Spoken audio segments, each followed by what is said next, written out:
Yeah. 63. I read the minutes on it and stuff like that. I told you that I would not try to sway anybody, and I'm not going to try to sway anybody. But I think there's about 9 out of 10 chances that other people will not go to the opposition. Because if you're the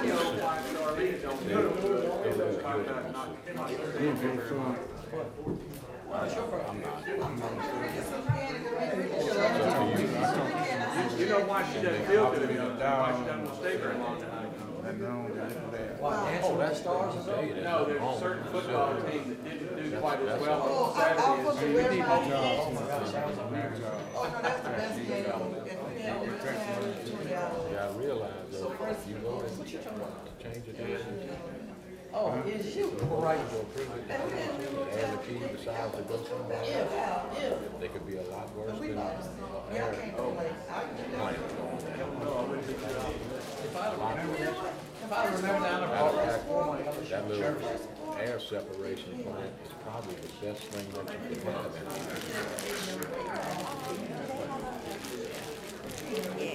I don't know. It should be the parish computer.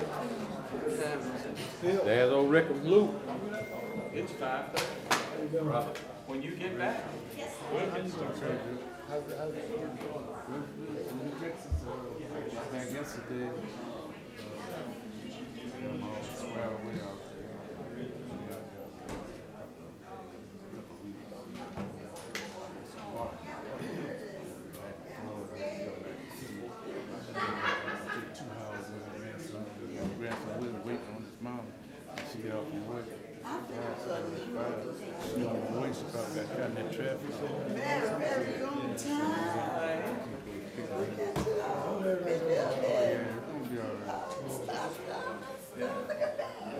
You know, the only thing I don't like, I don't mind sharing the meeting, but I can't make finished remarks to Rita getting laughing in the middle of this thing, because I have to pay attention now. That's not fair. Thank you. Hey, Charlene. How you doing?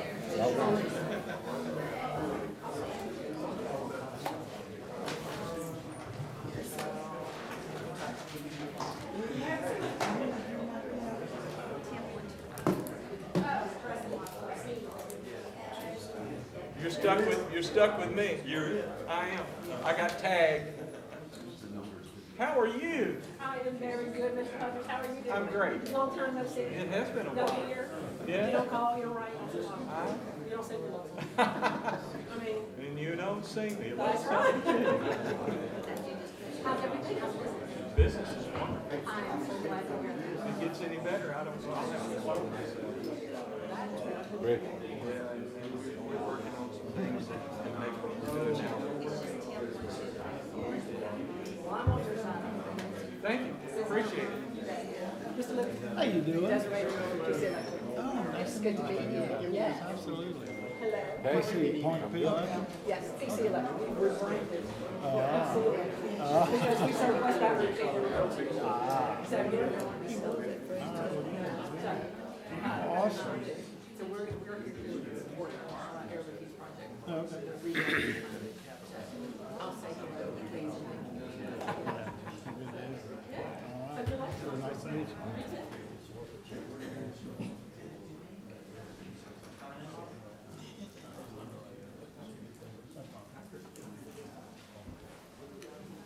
Each and every one.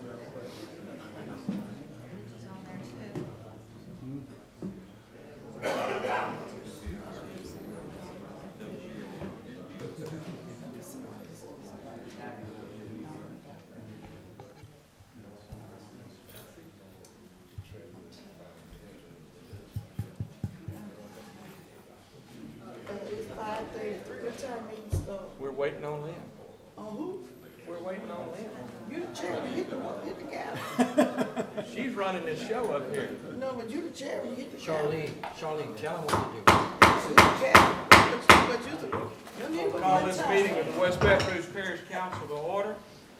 I'm going to ask Mr. Chris Murphy if he'd lead us in an invocation and then lead us in the Pledge of Allegiance.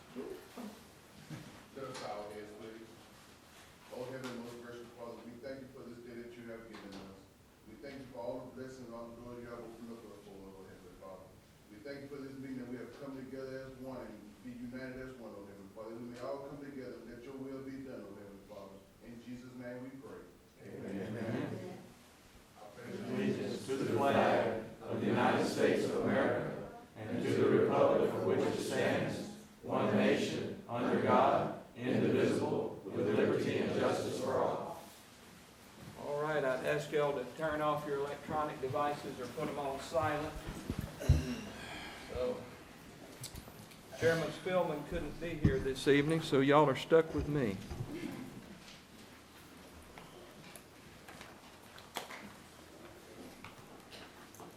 All right.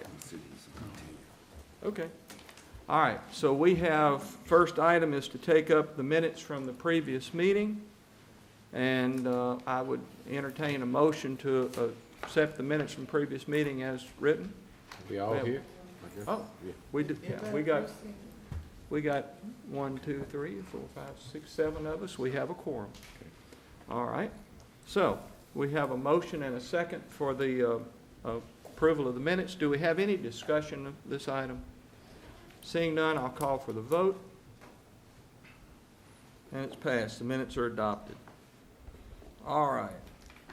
Next item, we're going to consider any amendments to the agenda, and we have one. We'd like to amend the agenda to offer a resolution in support of West Baton Rouge Parish application through the Governor's Office of Community Development for community water enrichment funds for water rehabilitation projects for the fiscal year 2019-2020. We have a motion and a second to amend the agenda, and this will need to be a unanimous vote. So the machine's open to vote to amend. And we do have a unanimous vote, so we have amended our agenda. And next is our parish president's report. Mr. Berthelot. Good evening, Mr. Chairman, council members. I don't have a whole lot today, but we did have a nice Veterans Day parade. Charlene came out and joined the ceremony. I think she's part of that committee, and so we thank her for coming and do it. I had a few calls from Fields District on Cons and Plantation about striping those roads. And so we got a price today, and I'm gonna go ahead and be able to do that with some funds I have left in the road, material funds. So we're gonna go ahead and do that. It's about a $12,000 project. That's labor and material and everything, so we can go ahead and take care of that. And that's about it. The only thing, Charlene, is I wanna know, where's your Bama hat today? Got it at home. And I said I forgot it.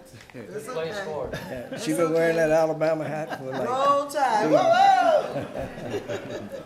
that's all I have, Mr. Chairman. I'll be glad to answer any questions. 8 years. Do we have any questions for Mr. Berthelot? Any questions? Thank you. I think maybe Clyde Edwards Hilaire ran off with that hat too. All right. Do we have any public comments? Anyone from the public that would like to be heard? Step to the microphone, state your name for the record, and we'd be happy to hear from you. No public comments. All right. We'll move on. Do we have any elected or appointed officials in the audience that would like to be heard? Mr. Durbin.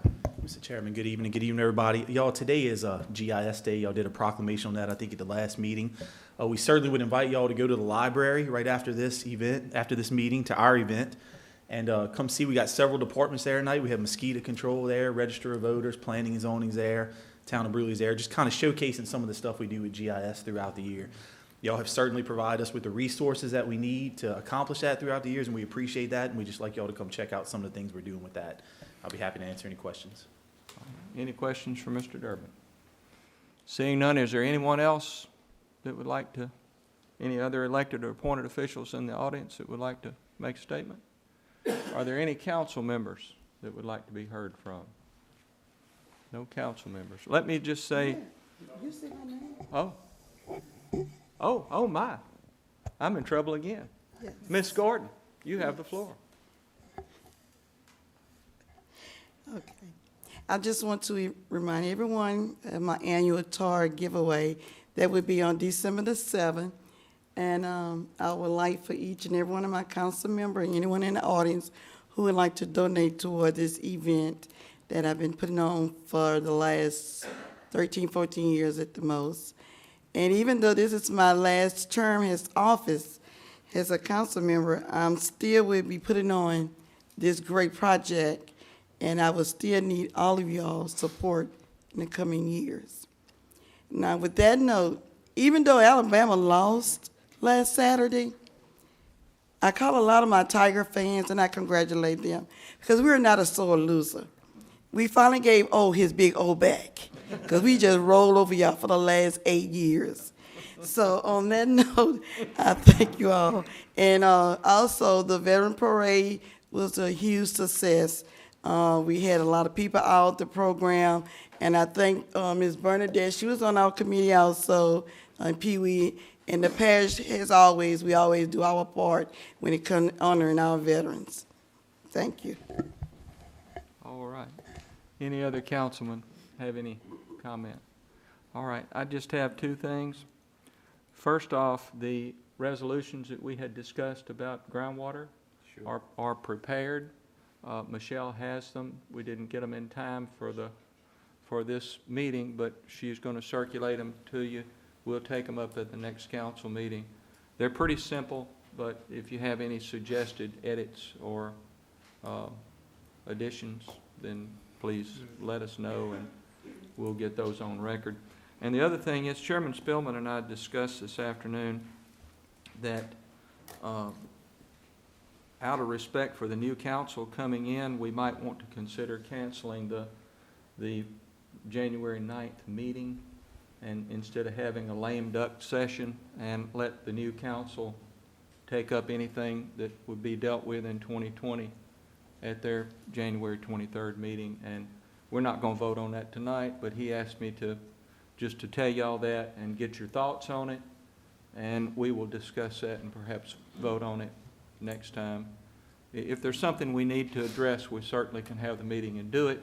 If it's just having a meeting for the sake of having a meeting, you know, he and I kind of felt like, and I've talked to Mr. Kershaw about it, we kind of felt like that, you know, it served no purpose for us to have a lame duck session and pass something that these other folks are going to have to live with, unless it's something that really needs to be addressed. So, but we'll just think about it, and we'll talk about it and make a decision at our next meeting. So, all right. Anybody else have any? Mr. Porto. Yes, I do, Barry. I would ask that we include that on our next agenda's item for the consideration of canceling the meeting in January. And there was one other thing. Remember when Larry Johnson was here last week, we talked about maybe a resolution to LDEQ about those tanks that are on that property? Office of Conservation. Office of Conservation. And I asked him if he would get me the specifics, the lease number and well registration number and all on that well. I would be happy to draft that resolution. I'd like to, if I'm in that area, I'll ride by and get that information for you, because there's a little plaque. Oh, by law, there has to be on every location, so. I think we should do that. Yeah, and I will see people with the Office of Conservation in the next couple of weeks at the Groundwater Commission meeting. Okay. And in fact, if we have that, I'll give them a heads up. If you can send me that information, I'll give them a heads up that that's coming. Thank you, Barry. Thank you. All right. Anybody else? All right. We'll move on. We're going to consider renaming Old Story Lane to Mary Jane Lane. Mr. Berthelot. Okay, Old Store Lane is over on the Cahill property, and we did a little investigation, and there are no one on that street gets any mail, so it's not a 911 issue. There's no addresses on that. And actually, the family had named that way back when, and so Ken Cahill asked us to name it the Mary Jane Lane after his mother, who passed away. And so if you have no objection to that, we'll vote on that. But I do want one thing I forgot to tell y'all, that next Thursday on the 21st at 11:30 at Port Island Community Center, we have our annual Thanksgiving luncheon, and all the council members and the new council members are welcome to attend that. So that's next Thursday, 11:30 at Community Center in Port Island. Thank you. All right. We have a motion. Yeah, and that was a private road too, by the way. It wasn't a road that we maintained Okay, on this. all right. We have a motion by Mr. Porto, second by Mr. Luke. Is there any public discussion about this renaming? Anybody from the public would like to be heard on this item? Seeing none, I'll open it up to the council. Is there anybody from the council? Is there any discussion, any comment? Seeing none, the machine's open to vote. A vote yes is to approve changing the name. All right, and it passes. Item 10, public hearing on previously introduced ordinances. Item A, an ordinance amending Chapter 104 zoning. Put my spectacles on. To incorporate amended zoning designation map, zoning plan under Section 104-3, Establishment of Districts, official zoning map for rezoning request of TMI Enterprise and Air Liquide, file number 2019-21, located at 1815 Lafayette Lane, Port Allen, Louisiana 70767, described as the rear portion of 35 acres in Section 64, Township 6 South, Range 12 East, being a part of the Margaret Plantation, rezoning from I-1 light industrial to I-1 light industrial with a special use permit to allow moderate industrial. Mr. Durbin. Mr. Chairman, I'm assuming that some of y'all, most of all, did get a chance to watch the planning and zoning video, being that we do post those videos. I'm going to give you the same quick spiel on these two items that I gave last week. It's not unusual for folks to kind of jump the gun on their applications. In this particular case, there was an ordinance in the works that would have allowed for this request to be considered. That ordinance failed at both the Planning and Zoning Commission and at the Parish Council meeting. Our job as an office is to expedite these applications as fast as we can. Our job is not to hold people up unduly. When Mr. Veely applied for this particular use, he was aware that the ordinance was in the works. This was an application done at his own risk. Since the ordinance did not pass, we are asking that you deny this request A and B here. And the Planning and Zoning Commission did recommend denial. Mr. Veely did express his concurrence with that denial at the Planning and Zoning Commission meeting. Of course, he's here tonight, and we would ask him to concur with that request again tonight. But again, we are asking to deny the first two items on this Okay. this section. All right. Is there anyone from the public that would like to be heard on this item? Anyone from the public? Seeing none, I'll close the public hearing on this item. What are the wishes of the council on item A? They've asked that we deny it. Do we have a motion to deny? The motion by Mr. Lane and second by Mr. Kershaw to deny this request. Is there any discussion? Seeing none, the machine's open to vote. A yes vote is a vote to deny. Okay? All right. Item B, an ordinance amending Chapter 104, zoning, to incorporate amended zoning designation map, zoning plan under Section 104-3, Establishment of Districts. Hello, Naomi. Official zoning map for rezoning request of TMI Enterprise and Air Liquide, file 2019-21, located at 1815 Lafayette Lane, Port Allen, Louisiana 70767, Tract B, being a part of Market Plantation in Section 64, Township 7S, Range 12 East, Southeastern District, west of the Mississippi River, West Baton Rouge Parish, for TMI Industrial and Air Liquide, rezoning from I-1 light industrial to I-1 light industrial with special use permit to allow moderate industrial. Is there anyone, Mr. Durbin? Same deal on this one. Okay. Ms. Lynn, can you go to the next slide for us, please? sorry. It's okay. Yes. Same thing on this one. It's the same. This ordinance is the one that failed. We recommend a denial. Planning and Zoning Commission recommended denial on this item. Okay. All right. Is there anyone from the public that would like to be heard on item B? Anyone from the public would like to be heard? Seeing none, I'll close the public hearing. And we have a motion by Ricky Luke, second by Phil Porto. I'm assuming that motion is To deny. to deny. Okay. Is there any comment, any question from anyone on the council? What are we denying? Are we denying them for having it, or are we just denying it for the rezoning? No. Mr. Durbin, would you Yeah. explain that again? Ms. Charlene, those first two items, and, you know, as an office, we'll take responsibility for that. That's partly our fault. Those first two requests were under the ordinance that y'all considered a couple of meetings ago that failed to get a favorable vote. That was to be for a special use permit. Okay. That ordinance did not pass, therefore that application is null and void, really, at this point. There's three ordinances on this, and Yeah, the I saw last one those is the too. one. As I appreciate the situation, since the ordinance didn't pass, there's no machinery to grant the request. And therefore, to clean this situation up, we simply deny it so that we don't have something hanging. Correct. Is that correct? Correct. I mean, Okay. if you were to approve this use, it would be against what the ordinances Right. say, because the ordinances don't allow it. Right, right. But, you know, he filed it out, and again, as an office, I know there was some controversy. As an office, our job is to expedite these applications without holding landowners up for requesting certain things. Okay. All right. Does everyone understand? A yes vote is a vote to deny. Do we have any questions or any comments from the council? Seeing none, the machine's open to vote.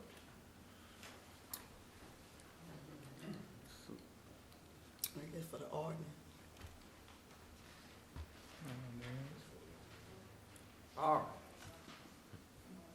Item C, an ordinance amending Chapter 104 zoning to incorporate amended zoning designation map, zoning plan, under Section 104-3, Establishment of Districts, official zoning map for rezoning request for TMI Enterprise and Air Liquide, file 2019-22, located at 1815 Lafayette Lane, Port Allen, Louisiana, 70767, Tract B, being part of Margaret Plantation in Section 64, Township 7 South, Range 12 East, Southeast District, west of the Mississippi River, West Baton Rouge Parish, for TMI Enterprise and Air Liquide, rezoning from I-1 light industrial to I-2 moderate industrial. And this says it's a master plan change. That is not correct, and I I can was gonna clarify ask you. that. Yeah. Okay, so That's it is not a master plan. It is not it's just being advertised incorrectly. We found out a few weeks ago it does not constitute a master plan change. Thank you for that clarification. Mr. Durbin. Mr. Chairman, of the three applications that Mr. Veely filed, this one is completely in order. This was valid for you to consider tonight. It did go before the Planning and Zoning Commission last week. They did recommend approval by a vote of 6-3. I believe, I'll have to go back and double check the minutes, but I believe it was 6-3. The reason why it's not a master plan change, because Mr. Veely came before y'all last year seeking light industrial with a special use permit. That request was granted. The master plan does not distinguish between light, moderate, and heavy industrial, just distinguishes between residential, commercial, and industrial. We did reach out to a third-party attorney, Mr. Steve Villavasso out of New Orleans. He did confirm with us that this does not, in his opinion, constitute a master plan change, so we feel comfortable with that. So a simple majority would be needed for this approval. And I will be happy to answer any questions. Mr. Veely is here as well. Do we have any questions for Mr. Durbin? Any questions? Seeing none, this is a public hearing on this item, and I will ask anyone that would like to be heard, if you'll please step to the microphone, state your name for the record, and we'll be happy to hear your remarks. Anyone like to be heard? Marty? Thank you, Mr. Chairman and distinguished councilman. Thank you for having me tonight. My name is Marty Giles. I work for Air Liquide, and I'm here to advocate on behalf of Air Liquide's proposed air separation unit to be built in West Baton Rouge Parish. I have a presentation that I'd like to go through if I could.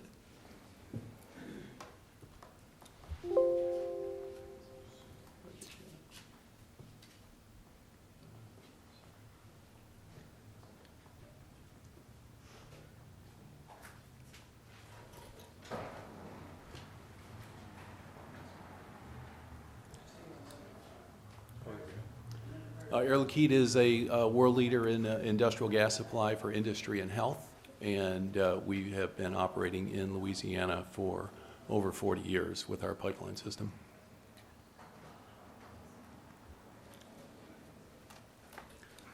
First off, a little talk about safety. Air Liquide has reduced its accident frequency rate by reduced by a factor of 2 over the last 20 years.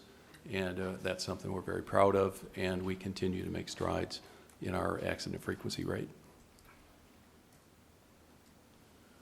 A few quick facts about Air Liquide in the United States. We have over 20,000 employees, 1,300 facilities, 140 industrial gas plants, over 2,000 miles of industrial gas pipelines. We have 2 headquarters, one in Houston and one in Radnor, Pennsylvania. And as I said before, our pipeline system in Louisiana has served Louisiana for over 40 years. This picture is a quick snapshot of our pipeline system in Louisiana. It extends from here in Baton Rouge, in West Baton Rouge Parish, over to East Baton Rouge. That extends down through Plaquemine, Addis, over to Geismar, Norco, and then ends down in Westwego, Louisiana. It's about 100 miles long, 2 pipelines, one for oxygen gas and one for nitrogen gas. And our plants along the pipeline manufacture the gases and compress them and put them into the pipeline system for our customers to draw off of that pipeline and use as they need. So a bit about our project. Air Liquide has signed a contract to supply oxygen to a new facility that will be built in Geismar, Louisiana. And we'll need to build more than one air separation unit in order to supply those quantities. And we propose to build one of them here in West Baton Rouge. It'll have a significant amount of capital investment.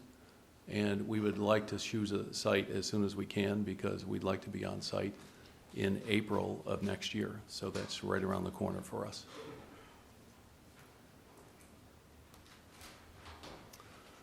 These pictures show a plant that's very similar, almost identical in design and size to what will be built here in West Baton Rouge Parish if we have approval to proceed. It gives you an idea of the scale, of the size of the plant, and this plant is being built right now in St. James Parish. We received a question at our last meeting when we were here in front of the zoning board about do we perform a HAZOP, and the answer is yes, we do. Although we perform the HAZOP on our air separation units as a basic design function, and we'll be copying this air separation unit from those that we built in the past. And so we do perform a HAZOP, and it is on that air separation unit. Air Liquide employs over 200 full-time employees in Louisiana, and half of them reside in either East or West Baton Rouge Parish. And during the construction of the air separation unit, we would expect to employ over 300 people for a period of between 6 and 8 months at the site.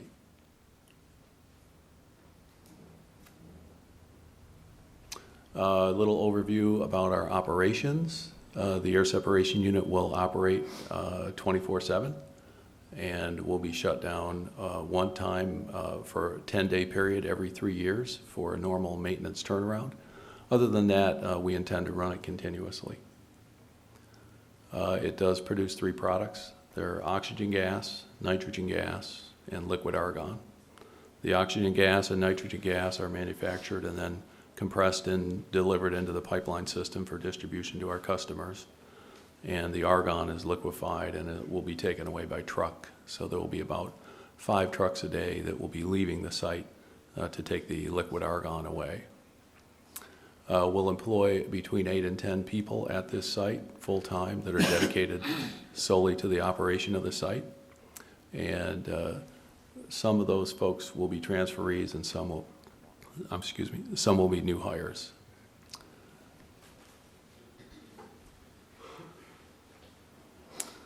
Utilities and effluents, so we're going to consume electricity, industrial water, which we will get from a well that we'll drill on site, natural gas, and potable water for eye washes and restrooms. We'll have 1 effluent that'll leave the site, and that will be the cooling tower blowdown.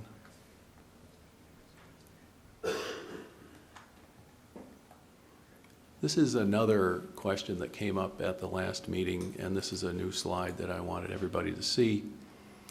And it is our sound field analysis that we've done. We have a couple of these air separation units already operating, so we do have data on the sound field analysis. There was a question that came up at the last meeting. So at the fence line, we expect the noise to be at the 78 decibel level. At about 1,000 feet away, we've measured it at other sites. It is at the 60 decibel level. And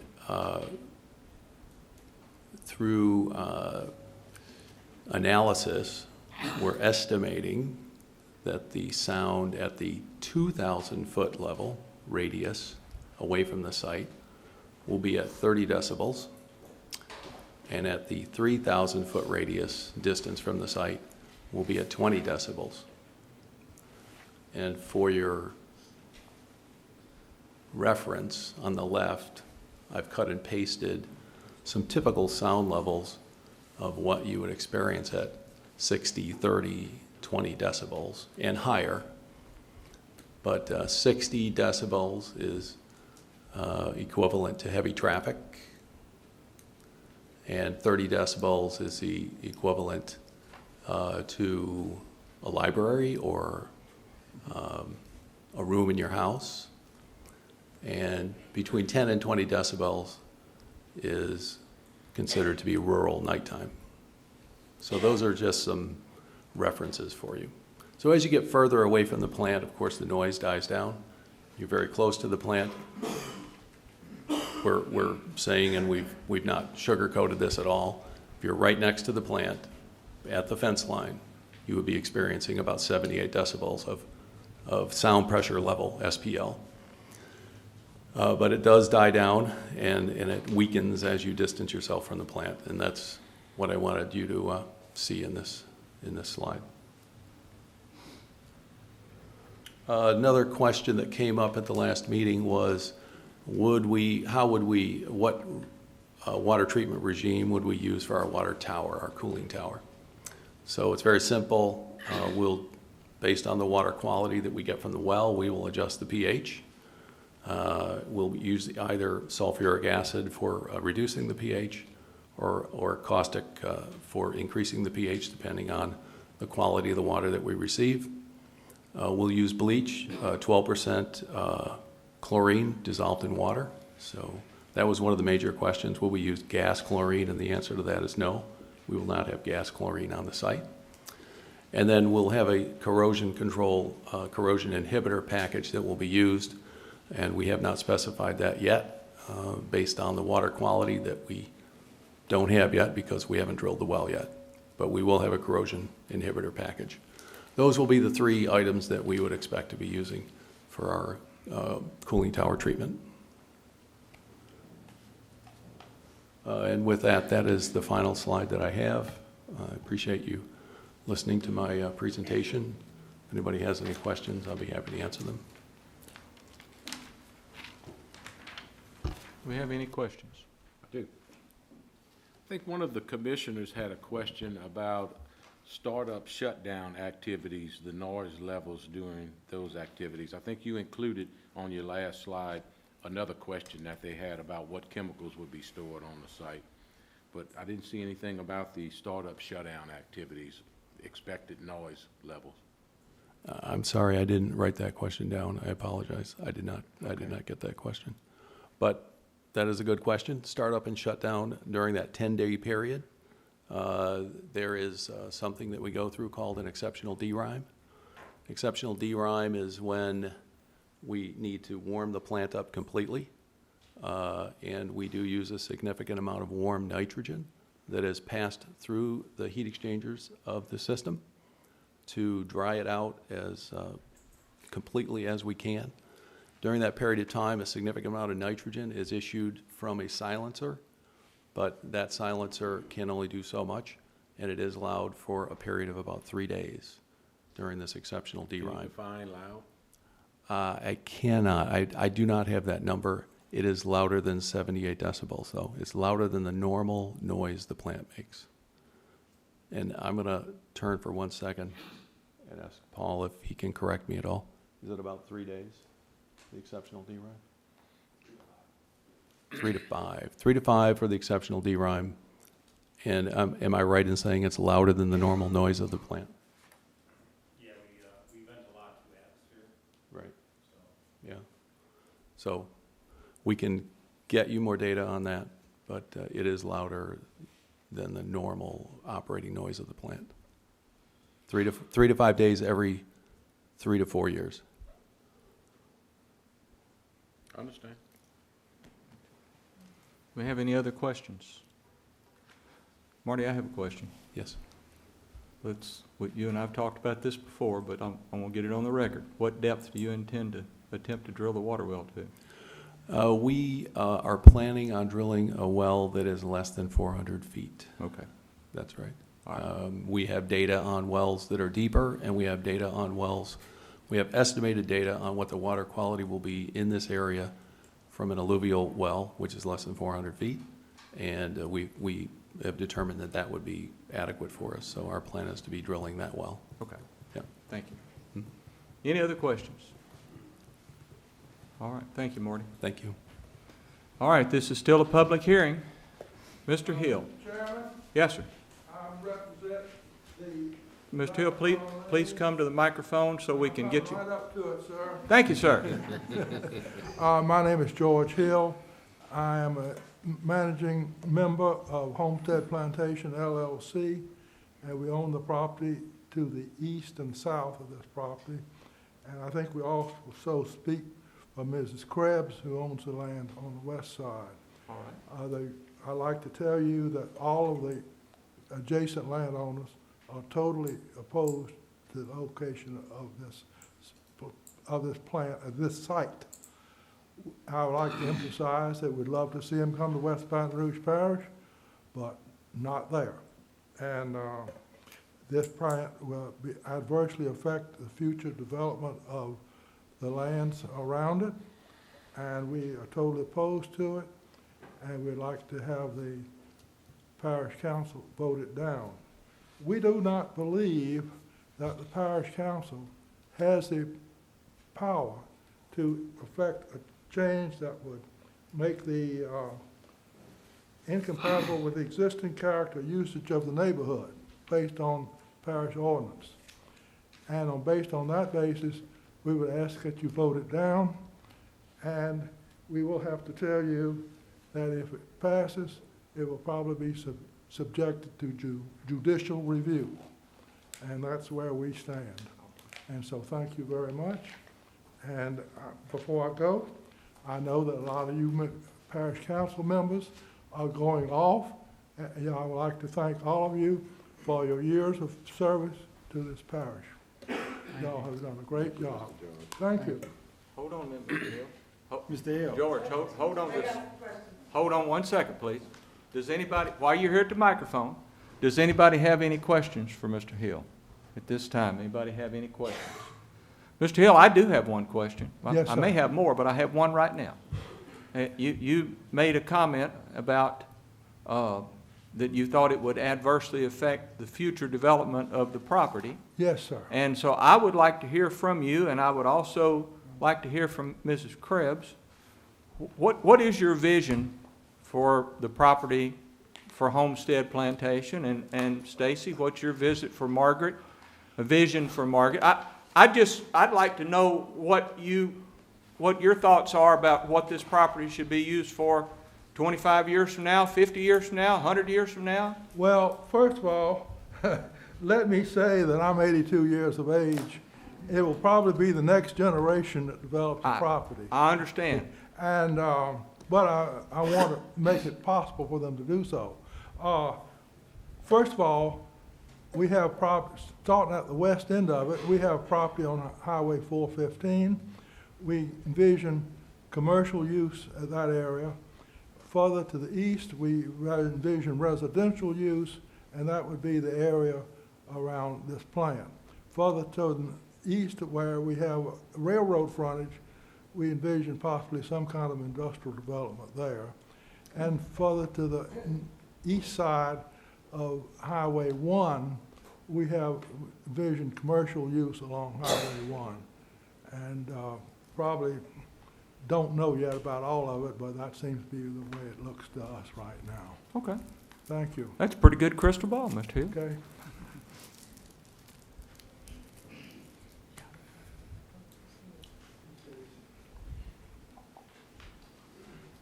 State your name, please. Stacy Krabs. I live on Margaret Plantation. All right. I'll be happy to answer any question.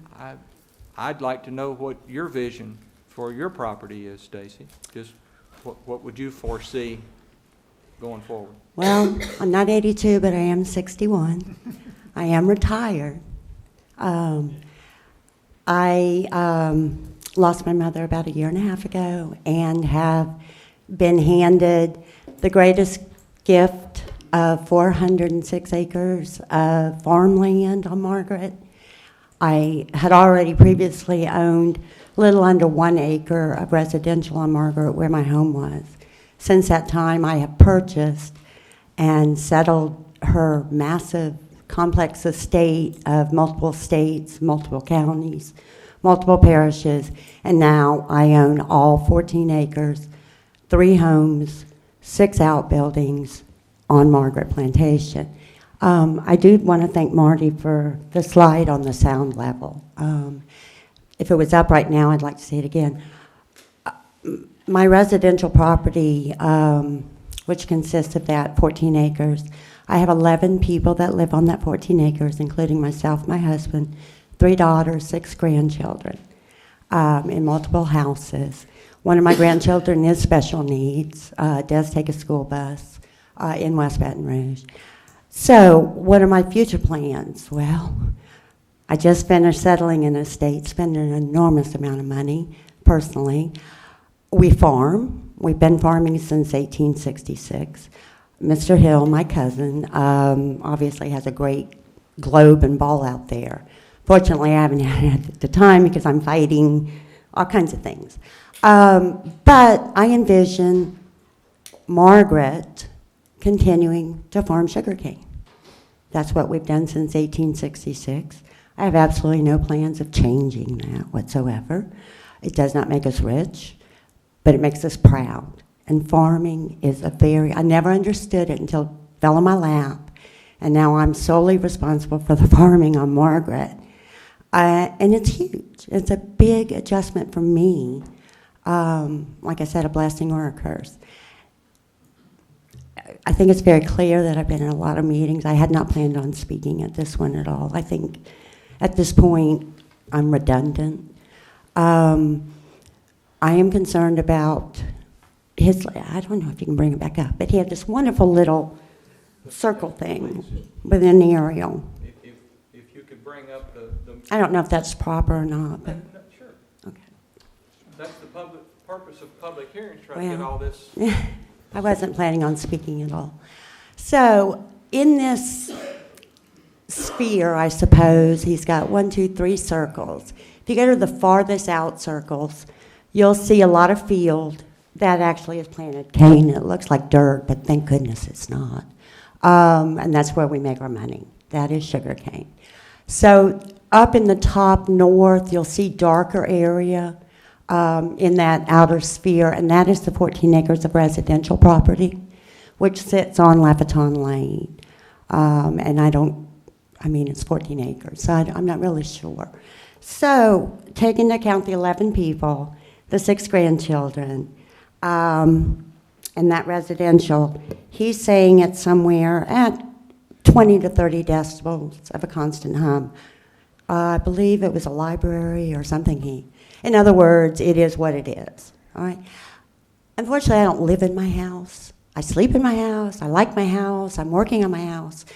But I love to be outdoors. I came back from Los Angeles for the sole purpose of helping my mother on Margaret, who then, was deceased. So my greatest joy is everything in the other 2 circles.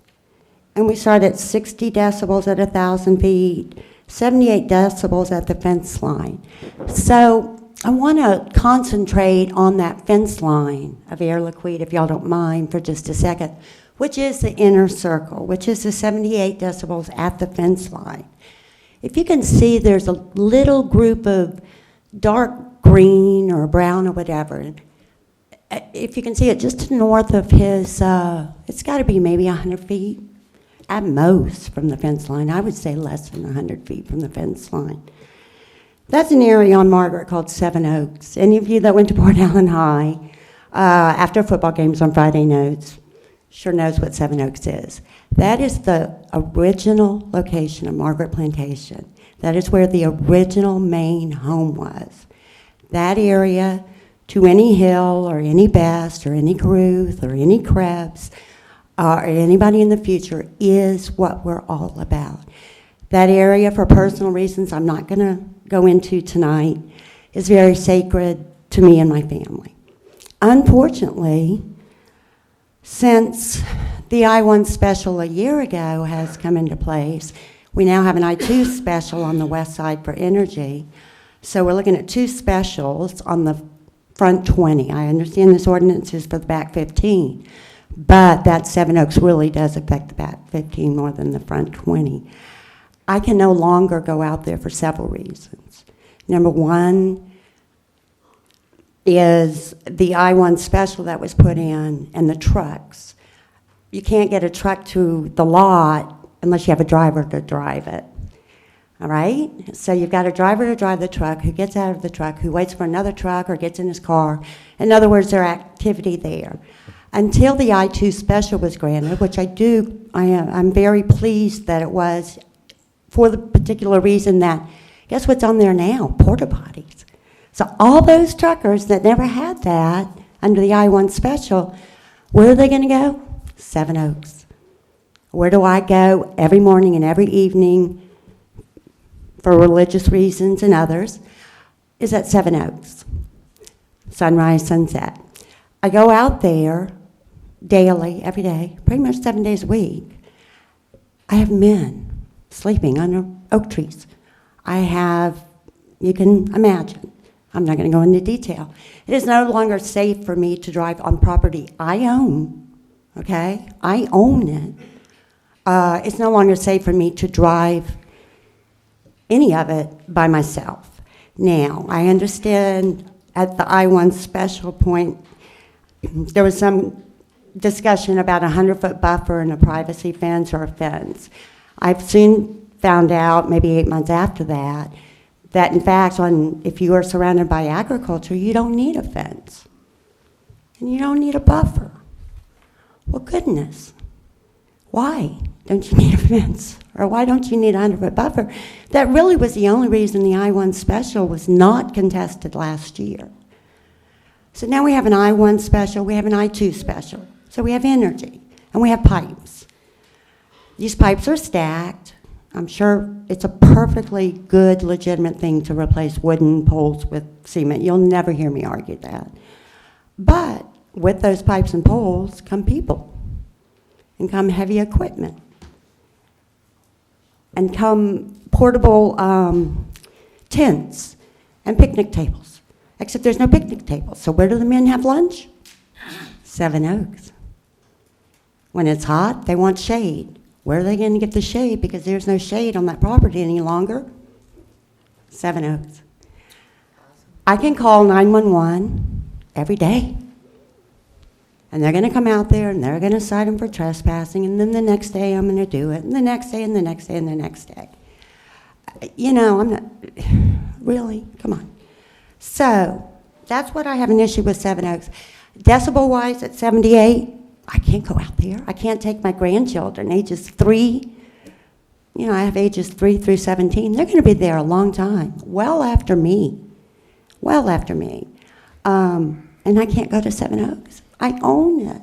So what good is anything in that sphere to me on Margaret, other than the 20 decibels inside my house? What good is any of the rest of my property? It's not, and that's just leisure. We're not talking about crop loss and you know, having to fallow out because construction of 300 people under construction for 2.5 years. 300 people. Right now, I don't know what we get a day, 20, 50, 100 people a day. And I have all this problem on Margaret. Can you imagine 300 people during construction? My question, once a plant is up and built, and we're going to employ 8 to 10 people permanent, my question at that point is that 8 to 10 per shift, or is that 8 to 10 in total? I don't really know a lot about plants, and I do apologize for that. I'm not sure if that's 8 to 10 per shift. You know, if it's 8 to 10 total and you have 24 hours and y'all work 12-hour shifts maybe, you're only looking at what? And then you have to have days off. So what are you looking at, 2 people in that plant? 3 people, 4 people most? That's kind of scary, guys. I got an Enterprise pipeline across the street that makes no noise. Best neighbors in the world. I see little white trucks pull in and out every now and then. They probably got more than that, and they don't give me an ounce of trouble. I only have one more thing to say, and I know I'm over my 3 minutes, and I apologize. Whatever happens tonight, I think everybody's clear. I do believe Homestead obviously needs, Air Liquide needs homesteads right away. They really don't need anything from Margaret, from what I understand. I may be wrong, but I haven't heard where Air Liquide needs anything from Margaret, which kind of puts me in a really bad position because I'm going to be affected more than anybody because nobody from Homestead lives on Lafayette. Everybody from Margaret does. All right? But whatever y'all decide, I respect it. Y'all have been wonderful. I've worked with every one of you for years and years and years. I hope whatever I've done for you professionally carries forward when you go to private. You'll love it. I love private life. But I specifically want to go on record tonight to say one thing. Mr. Durbin and his staff have been absolutely nothing but wonderful with me. I have been difficult. I have asked very hard questions. I am a data-driven person. Any of you that know me knows this. I want facts. I don't want speculations. I want black and white. That slide is the best thing I've seen in months. I know that at my house I'm 20 decibels. I'll never be able to go to Seven Oaks at 78 decibels. Can't do it. But Mr. Durbin and his staff have been nothing but wonderful. They've answered every call. They've taken every email. They've gotten back to me. I may not like the answers that they've given me. I may dispute that in a court of law at some point, which probably will happen with Air Liquide, as my cousin George said. It probably will go to litigation. But that has nothing to do with Mr. Durbin and his staff. And I want to go on record right now to thank him and his staff for everything they've done. Hopefully we'll never go through this again. But if we do, please, I want it on record. I'll be happy to answer questions. Ms. Naomi. Ms. Naomi, do you have a question? I have a question. I went to sleep. I know, I'm sorry. I'm long-winded. I am. Everybody that's in this room is opposed to this?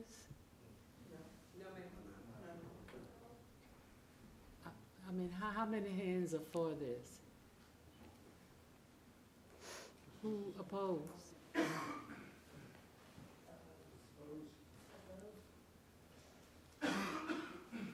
About 50-50. Yeah. Yeah. Anybody else have anything? Any other questions for Stacy? Naomi, could you clear your button, please? All right. Thank you. Mr. Porto? Yeah, I could wait till this was handed to the council, but I do want to tell you guys, I've seen these decibel charts. I worked for Dow Chemical for almost 39 years. If you look at these charts, you may say, oh no, that's crazy. I've seen these same charts for almost 39 years. They are correct. That is the proper decibel rating for those different situations. And the other thing, just Stacy, I didn't graduate at Port Allen High, but I know where Seven Oaks are. And if them oak trees could talk, they'd have a couple sentences they would want to say about it. And I got to be honest, I've lived there actually on Margaret for 27 years. I want to make that clear. I'm not new to Margaret. I've been there 27 years. It's been wonderful because, I grew up, like I said, I'm 61, so y'all know the age I grew up in. And to see the line of cars on a Friday night about 10:15 down that headland, after a football game is wonderful. I mean, it's our youth. Now, have they gotten through the decades a little crazier? Of course. But for the most part, everybody's been very respectful. And it does have a history. And I hope that, I mean, my plans for the future, I guess we can sum this up. My family is very generous to West Baton Rouge, always has been. I am a Hill, I am a Caruth, and I'm a Best. Caruth Scout Preserve, Caruth Children Fund, American Children's Foundation, high schools, middle schools, you name it, we've done it. My plan, as I said when I retired, standing before you, is the same. What matters to me most in retirement is my charities, my service to my community. I have some things Mr. Berthelot and I have discussed in the past. We have Caruth Scout Preserve, that's 106 acres, okay? My plan is to continue, like I said, in retirement and give back to my community, to my family. So is some of this, Margaret, in my plans for the future for perhaps what an amphitheater or a walking trail or a park in Lobdell, which we don't have. Y'all know me through the sandbag situation. Sometimes the middle people get left out. I am in the middle. My plans for my estate when I'm gone could mean something or could mean nothing. So there you go. Any other questions? Thank Any you. other questions for Stacy? Thank you. Thank you, Stacy. Mr. Chairman, if I could just respond real quick. I just want to thank Yes. Ms. Krebs for those generous words.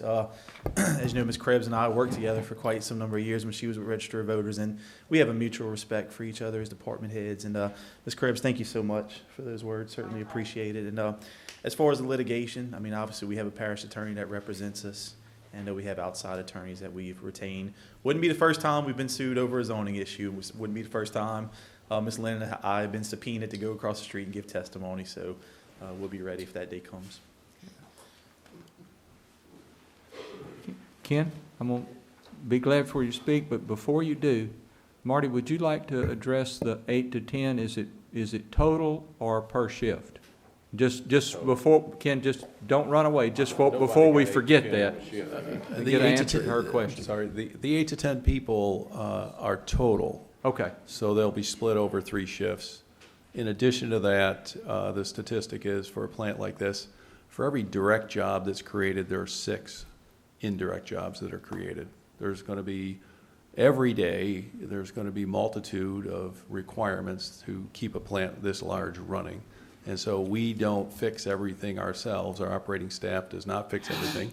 They write purchase orders, and they have people come in and they fix the minor things. They have specialities in electronics and mechanical and all the different disciplines that are required to keep a plant like this running. So we'll have 8 to 10, and then you can multiply that by about 6. Okay. Is the real effect on the number of employees. Thank you. Stacy, does that answer your question? Yes, so 8 to 10. Total. Total. 3 shifts? Yes. 2 to 3 per shift. So 2 to 3 per shift, I think. Yeah. Thank you. Ken, came to the microphone, state your name for the record. And Kenneth let us hear from you. Alvarez. I live here in West Baton Rouge Parish. I live on Rosedale Road. How y'all doing? So I'm in this cool uniform. I'm not representing the sheriff's office. Let me make that clear. I just hadn't had time to go home and change. We had a couple of late calls. But anyway, I'm here. Louis Veely's a friend of mine. He called me, told me the situation that was going on. I've discussed it with some of you guys. See you out in the community. My new councilman, Mr. Denstall, we kind of briefly talked about it. I'm just here to let you guys know, you see me here in the parish, that I'm for it.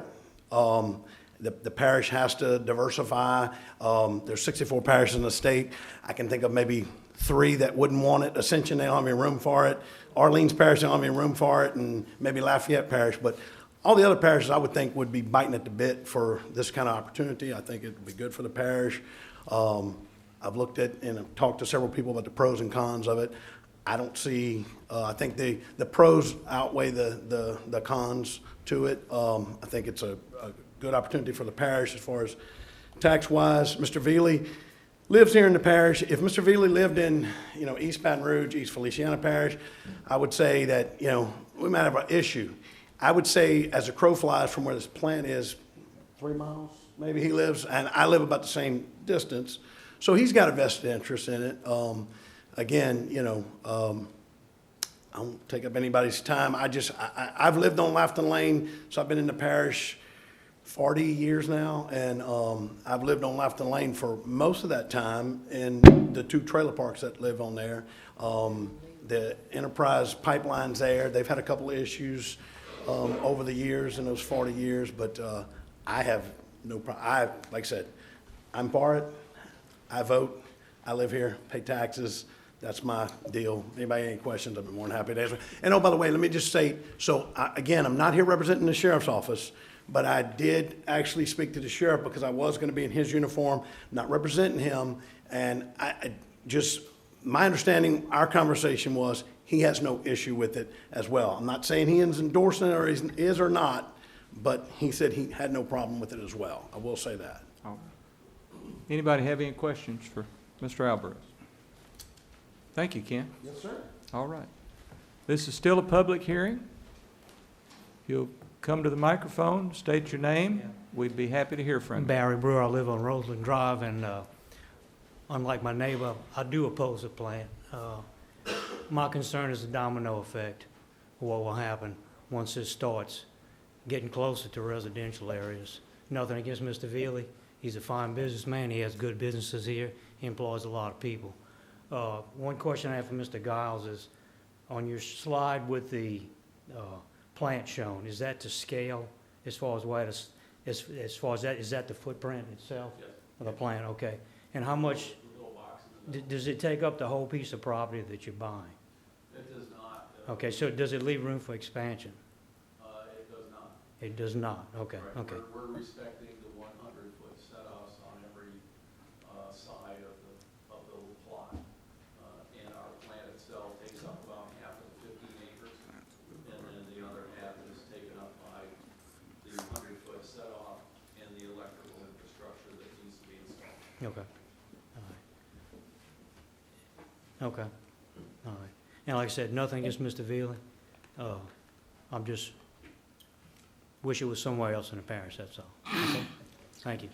Any questions from Mr. Brewer? Thank you, sir. Thank All right. Still a public hearing? Yes, ma'am. Good evening. My name is Elizabeth Hill. I'm a member of Homestead Plantation, Homestead Landing and Burbridge Development Corporation, whose combined holdings are roughly 1,000 acres from the Mississippi River back to Highway 415, and also hold in personal property 100 or so acres throughout the parish. I am the next generation of the Hill family. You will see this face a lot in the coming years, months. The responsibility of that 1,000+ acres will fall mainly to me, John Hill III, and his sister Cynthia. And it is a responsibility not only to our family, but to this parish that I take very, very seriously. And with that in mind, I do have a couple of questions, and I'd like to make a couple of comments. It's my understanding, and I'm a novice at all of this, so please feel free to correct me, that the master plan currently calls for no industrial south of Lafayette Lane. Is that correct? Kevin, would you like to address that? Mr. Durbin is our Right. Office of Community Development Director, and I would say the master plan is his bailiwick. Yeah. So, obviously there was a rezoning case that came before y'all last year that was a master plan change. And it was the recommendation of the council to change that strip of land to industrial. Yeah, but Other prior than to that- that, I'm sorry? prior to that, the original master plan. Prior to that, I think it was agricultural. I don't have it No, in but front what of was me. the master plan prior to? I think it was in ag. South of, I think it was Lafayette Lane? ag. I think it was ag. Oh, no, it was ag, but what her question was master plan saying, does it go? Original master anything- plan, original nothing master plan, south anything of south Lafayette Lane, correct? Of the, It was ag, I Lafayette believe. Lane. Okay, It was Okay. ag. Envision as ag. okay, She ain't answering the question. okay. What's your question? She asked, was the master plan stated that anything south of Lifetime Lane, the original master plan, was it stated that was not, no industrial I told you it was ag. I don't know if you heard. It's agricultural in the master plan. Yeah. South, okay. Did that answer your question? Yeah. Okay, so, we're already starting to fudge a little on the master plan, in my opinion. If this property south of Laverdale Lane is zoned I-2, in my opinion, that will put a final nail in the coffin of the master plan. And my question is then, if you approve this I-2, are the landowners, the property owners in this parish going to be beholden to that master plan still, when the council will have voted to basically negate the master plan by allowing I-2 south of Laverdale Lane? That's my one question. Because I, as a future developer of 1,100 acres, I need to know that. You asked my husband what his future plans were. I need to know if I'm going to be held to the parameters of the master plan or not. Because he has ideas. More than likely, I'm going to be the one to implement those ideas. And again, I don't take this responsibility lightly at all. Our family has a history in this parish. I owe the history of our family. I owe the people of this parish to do what's right with our property. So I need to know. Can anybody answer that question for me? Would anybody? Pete, would you? I'll be glad to attempt. The master plan isn't written in stone. The master plan is our best guess of what the future plan of this property is going to be. Now, it's subject to be changed with a majority vote of the council. There were some projects that came along several years ago by the Hill family who wanted to put a railroad spur through that. He would have had to get a master plan change to do that. And so some of this commercial you talked about, some industrial you talked about, what Mr. George talked about on his plans to see how it's going to go, it's going to take a master plan change to do those things that he's asking for. And so it's not written in stone, and you get a 6 vote out of 9, you can change it at any time. Nothing is written in stone. Okay. That's great, I appreciate that answer, thank you. So, brings me to a second point. Mr. Leap, I think at the last meeting, you raised the issue of American Way, the property, the industrial property, was it you? Oh, that was me. Okay. And the administration was very quick to point out that they would not allow any objectionable development around the residential area. And what I'd like to point out is Mr. Berthelot has announced this is his last term. While I believe Mr. Berthelot to be a man of his word, and he would not allow offensive development around you and your neighbors, unless y'all got a magic 8-ball or y'all know something the rest of us don't know, in 5 years you could be looking down the same barrel of the gun that we're looking down tonight. So I'd just like to point that out. And my third, I was debating about mentioning this tonight, but I'm going to go ahead. At the zoning meeting, we had a myriad of individuals from ancillary industries promoting this plant and the jobs. And I'm here to tell y'all, and I want to make sure everybody in this room understands, that no one in the Hill family, including Ms. Krebs, is opposed to this plant. We are opposed to the location of this plant. And to infer in any way that our family is against jobs in this parish, against the betterment of this parish, or the quality of life in this parish, is quite frankly insulting to me. We've had past members of this family. We would not have a West Baton Rouge museum, a library, Bank of West Baton Rouge, Chamber of Commerce, and as recently as last year, my husband created a nonprofit, and he sits on the board to work with prisoners in the West Baton Rouge work release system to give them a better chance when they get out. So, all that to say, we are not opposed to this plant. We are opposed to the location, and I need to make sure everyone in this room understands that. Thank you. Are there any questions for Ms. Hill? Mr. Durbin, and then I have a comment that I'd like to make about. Mr. Chairman, as the planning director for the parish, one of the things that makes me nauseated is when people use the master plan and twist it to whatever they want it to say.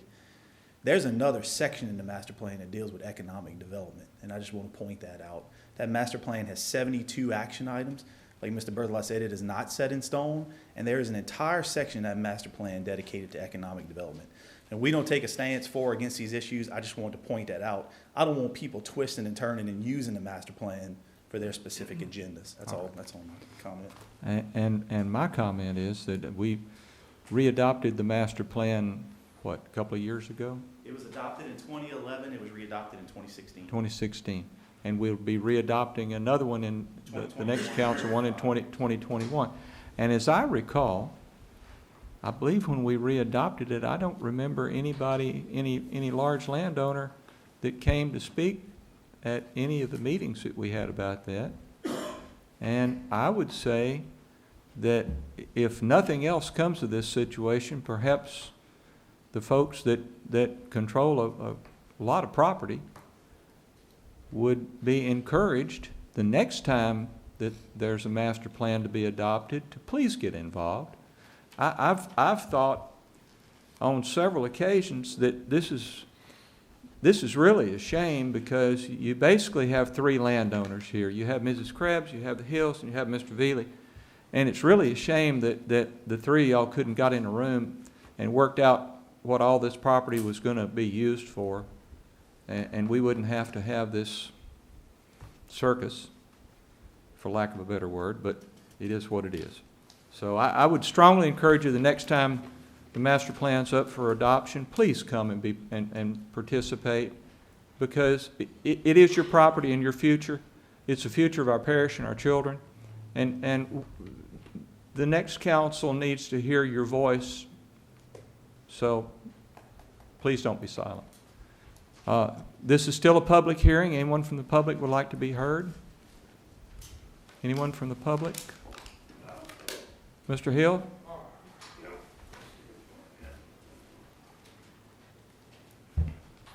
My comment is very short.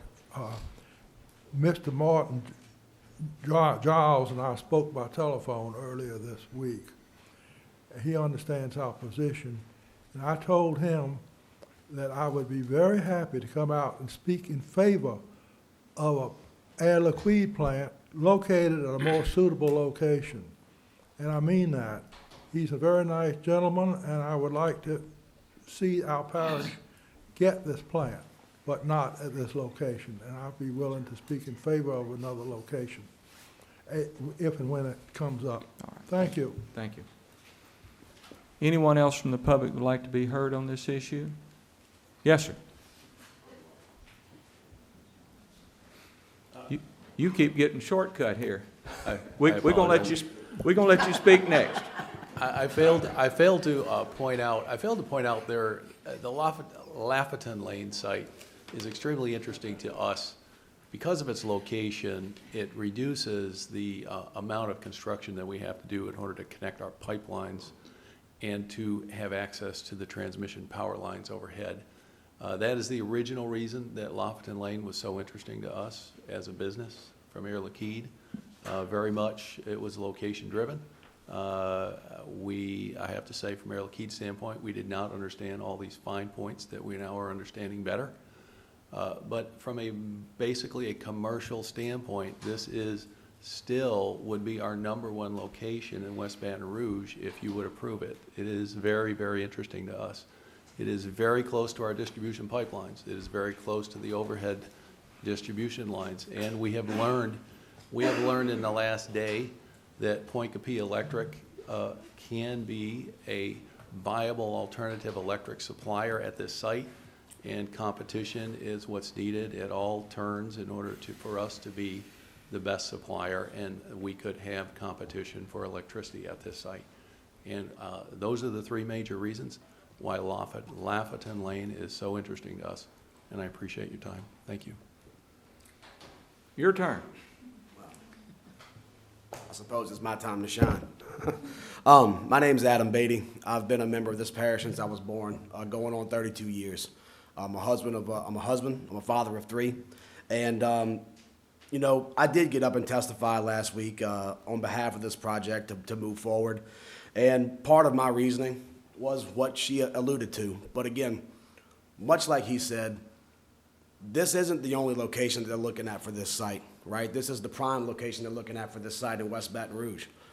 What we haven't talked about, and I think everybody in the room is in favor for, is this project just somewhere else. I'd have to imagine, and granted, 15 years ago, whenever Criterion went through this, I bet somebody else was perfectly in favor of the project just somewhere else. There's no denying that $150 million injected into West Baton Rouge is a good thing. I think anybody to deny that would be, quite frankly, foolish.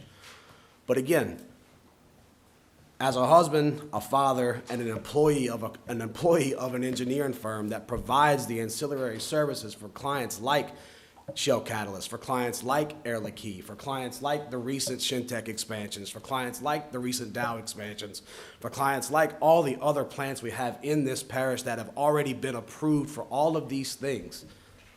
This does affect my family. Whether a direct spoon to mouth, maybe, maybe not. But nonetheless, my family gets directly affected by whether or not things like this get approved. So what we haven't talked about is whether, if they say they've put up enough opposition and we just pull the plug and go somewhere else, the alternative is bad for everybody. So if they do pull the plug and decide that West Baton Rouge is not the optimal place to put this location, then what? We lose the entire project for the entire parish. And I can imagine on bigger things that we've already pushed through that I can't imagine had went unopposed. This is a relatively easy one to do. It's clean, it's quiet, it's quick. The amount of people on site is very minimal. Even during peak construction for a very short period of time is 300 employees. But that's for literally just the max right before they turn it on. The amount of people that are there on a day-to-day basis to put $150 million in comparison to the other companies that employ 10 people don't generate $150 million for the parish. I don't think anybody disagrees with that for the most part. So I ask you to vote in favor of this project. And again, I think that if they pull the plug, we haven't talked about what happens if we don't get it. And so be happy to answer any questions. Any questions? Thank you. Thank you, sir. Jamie, state your name for the record and let us hear from you. Good evening, everyone. I'm Jamie Hanks with the West Baton Rouge Chamber of Commerce. I think Adam partially stole my testimony from last week, but just to reiterate what I did say last week, in my tenure with the Chamber of Commerce, this is the second brand new manufacturing construction project that has come across my plate in 5 years. The first one was New Blue. So this sizable investment for our parish in the range of $145 million, I just want everyone to think about the impact if it is not selected for our parish and does go elsewhere. And that is my main point. I just don't think West Baton Rouge, any other parish, would be lucky to have a company such as Air Liquide in their parish and serving our existing companies that are here currently. I just believe they have a place in our parish somewhere. So just wanted to leave you with that, and that the chamber is been working with the company for 3 months, and they have been completely honest and open with what they're doing here, and I believe it is a good project. So just wanted to state that. If y'all have any questions for me, please let me know. Any questions for Jamie? Thank you, Jamie. All right, still a public hearing. Yes, ma'am. Come to the microphone, state your name for the record. Hi, my name is Erica Krebs. My name is Erica Krebs, and I'm currently a resident on Margaret Plantation. I come before you as a fellow citizen of our community and ask that you hear my case against Air Liquide from a citizen's point of view who will be living in close proximity of this development. I would like to first bring attention to my family's land and other farmers that grow sugarcane. This land has become a big part of Louisiana history and agriculture. This plant will be risking our family's history that has been here much longer than any of us in this room. Developing this plant right next to my family's land will only bring more problems in the near future. Since land next to our farm has been used as light industrial, we have been watching our oak trees where the original Margaret plantation stood be destroyed. We call this Seven Oaks, and it's a precious piece of history we try to preserve. Numerous workers have been seen sitting under these oak trees, eating and leaving trash. How can my family and I enjoy this area with random truck drivers and workers? Adding hundreds of more employees during construction will only make this matter worse. This land has been a source of income through generations, and as one of the future landowners of Margaret Plantation, I can assure you that my sisters and I plan to continue farming and providing jobs for agriculture on this side of Lafayette Lane as it was intended to be. Secondly, I cannot stress enough how much this development will be affecting the living conditions for my family and I. From the constant humming noise, the bright lights that will shine every which way, and the enormous traffic problems this will bring. Residents will be sacrificing their living conditions only for a distant company that will be seeing the benefits from this plant location. They won't have to drive past it every day like us. There will be more families affected by this in the surrounding area than the small permanent workforce, which I think they said was 8 to 10, that will be hired, who may not even live in this community. I am speaking from a younger generation's point of view that sees absolutely no benefit of this plant being developed in that area for our community. I thank you for your time and giving me this platform to speak, and I hope you can see where my position comes as a local resident. Are there any questions? How long you stayed there? How long you been living there? I actually just moved to there a few months ago. Any other questions? Thank you. Still a public hearing? Yes, sir. Thank you, Councilman Huggins. My name is Jason Newell, and I'm the Regional Director for Business Development at the Baton Rouge Area Chamber. I've had the opportunity to meet several of you, and you guys have been just wonderful to work with. BRAC, the Baton Rouge Area Chamber, is a 9-parish regional economic development organization. We work with new and existing companies throughout our region to grow capital investment and job growth. We work closely with our friends here in West Baton Rouge, specifically with Councilman Huggins and Councilman Spillman, with Jason and the school board, and Parish President Berthelot and Jamie, and as well at the chamber, and helping to grow this economy together. We asked for support rezoning for a number of reasons, but I'll highlight 2 real quick because I know it's been a long night for everybody. The first one is, as Jamie had mentioned, it'd be one of the larger capital investments from a new project perspective over the last 5 to 10 years. The sales tax and property taxes collected on this project would be, we've estimated, almost $18 million over the next 20 years, including $4 million in the first year of construction, just from sales taxes collected on their building materials, equipment, et cetera. Additionally, this project would help support our existing businesses because it increases capacity in this area from a raw material standpoint.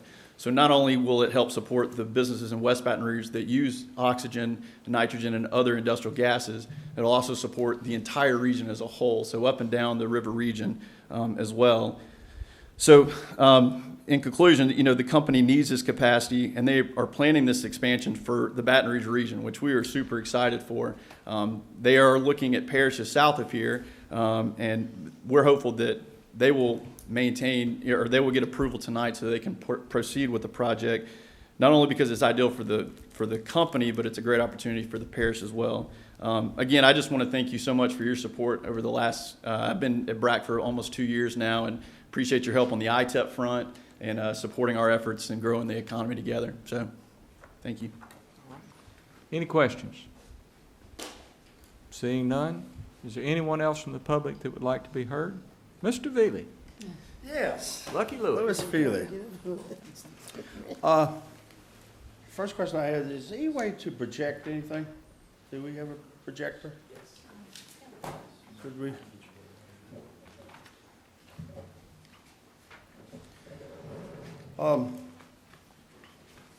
Couple of things I'd like to start with, and I'll try to go a little louder and a little faster. Please be a little louder for me. I tried some hearing aids last meeting, and that didn't work out too well. Gotta get used to them rascals. But I may remind y'all that, you know, I'm sure we all know, but for the record, the planning and zoning, I think the purpose of it is to give us a input of what we are considering doing. And it was approved by them.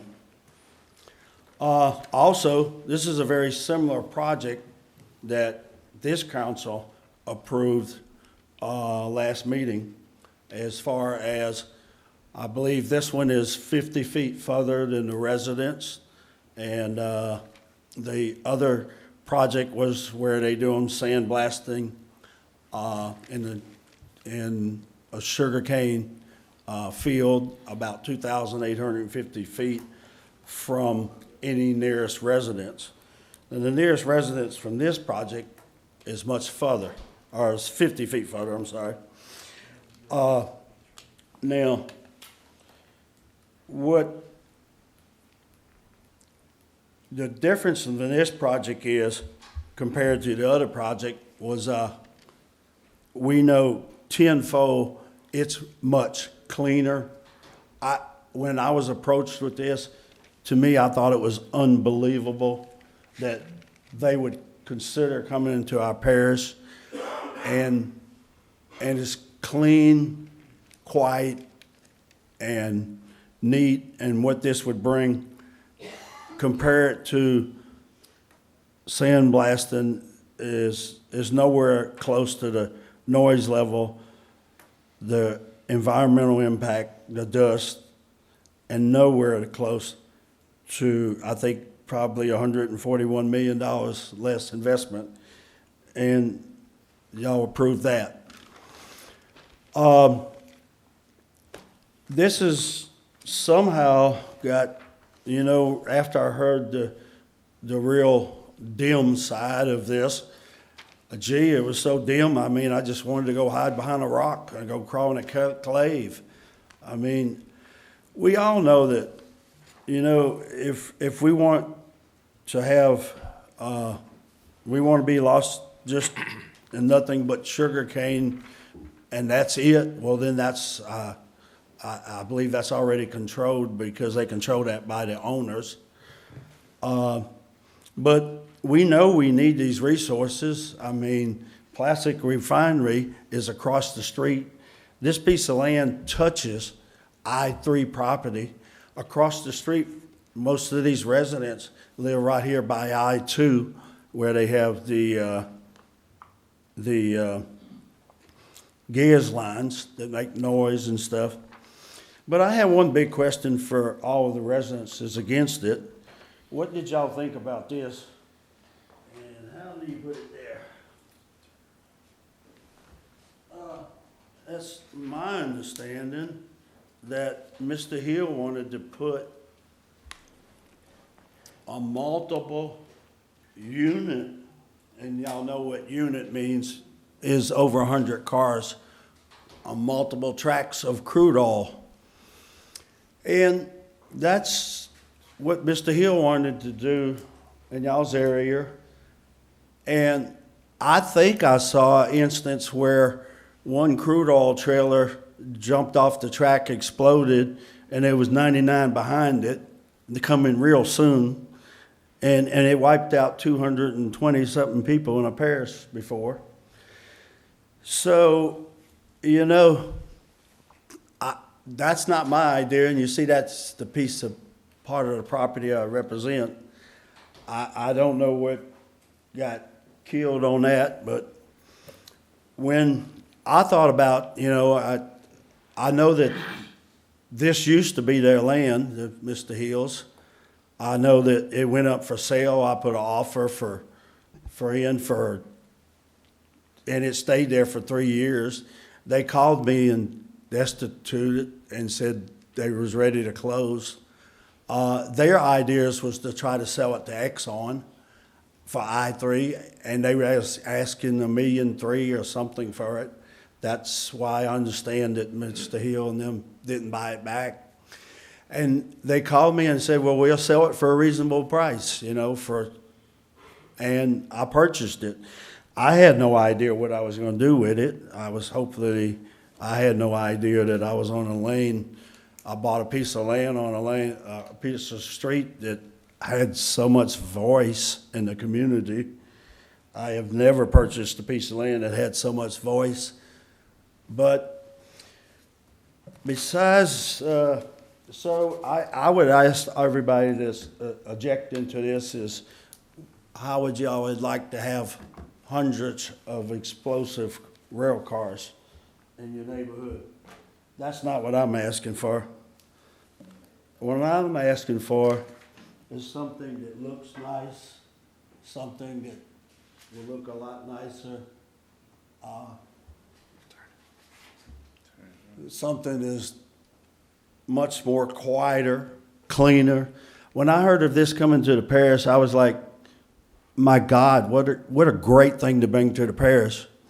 And what I want you to think of, there may be 10, 15 people here objecting to this, but somebody's got to think about the betterment of the 25,000 people that's not here.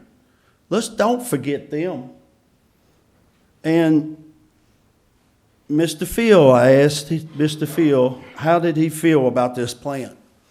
Mr. Field used the words, quote, "It's an ice cream stand compared to Dow Chemical." That's correct. And that's what he told me. And when I asked Kurt his first impression of it, he said he'd have to be silly not to vote for this. So it all comes up, and now we should go hide behind a rock because this is so terrible, I don't know. Now, what I'm asking for, this is the last little idea that I had. I picked it up from Marathon Refinery. I know everybody hates refineries, but they sure like to fill their car up. And I got this little idea from, yeah, there we go. Ain't quite as long, but I'm sorry, I just had a debt in my family, my son-in-law. And I didn't have time to draw this up too neatly. But anyway, that's kind of what I expected to, if we can see the entry there, let me fold it back. We can get a little.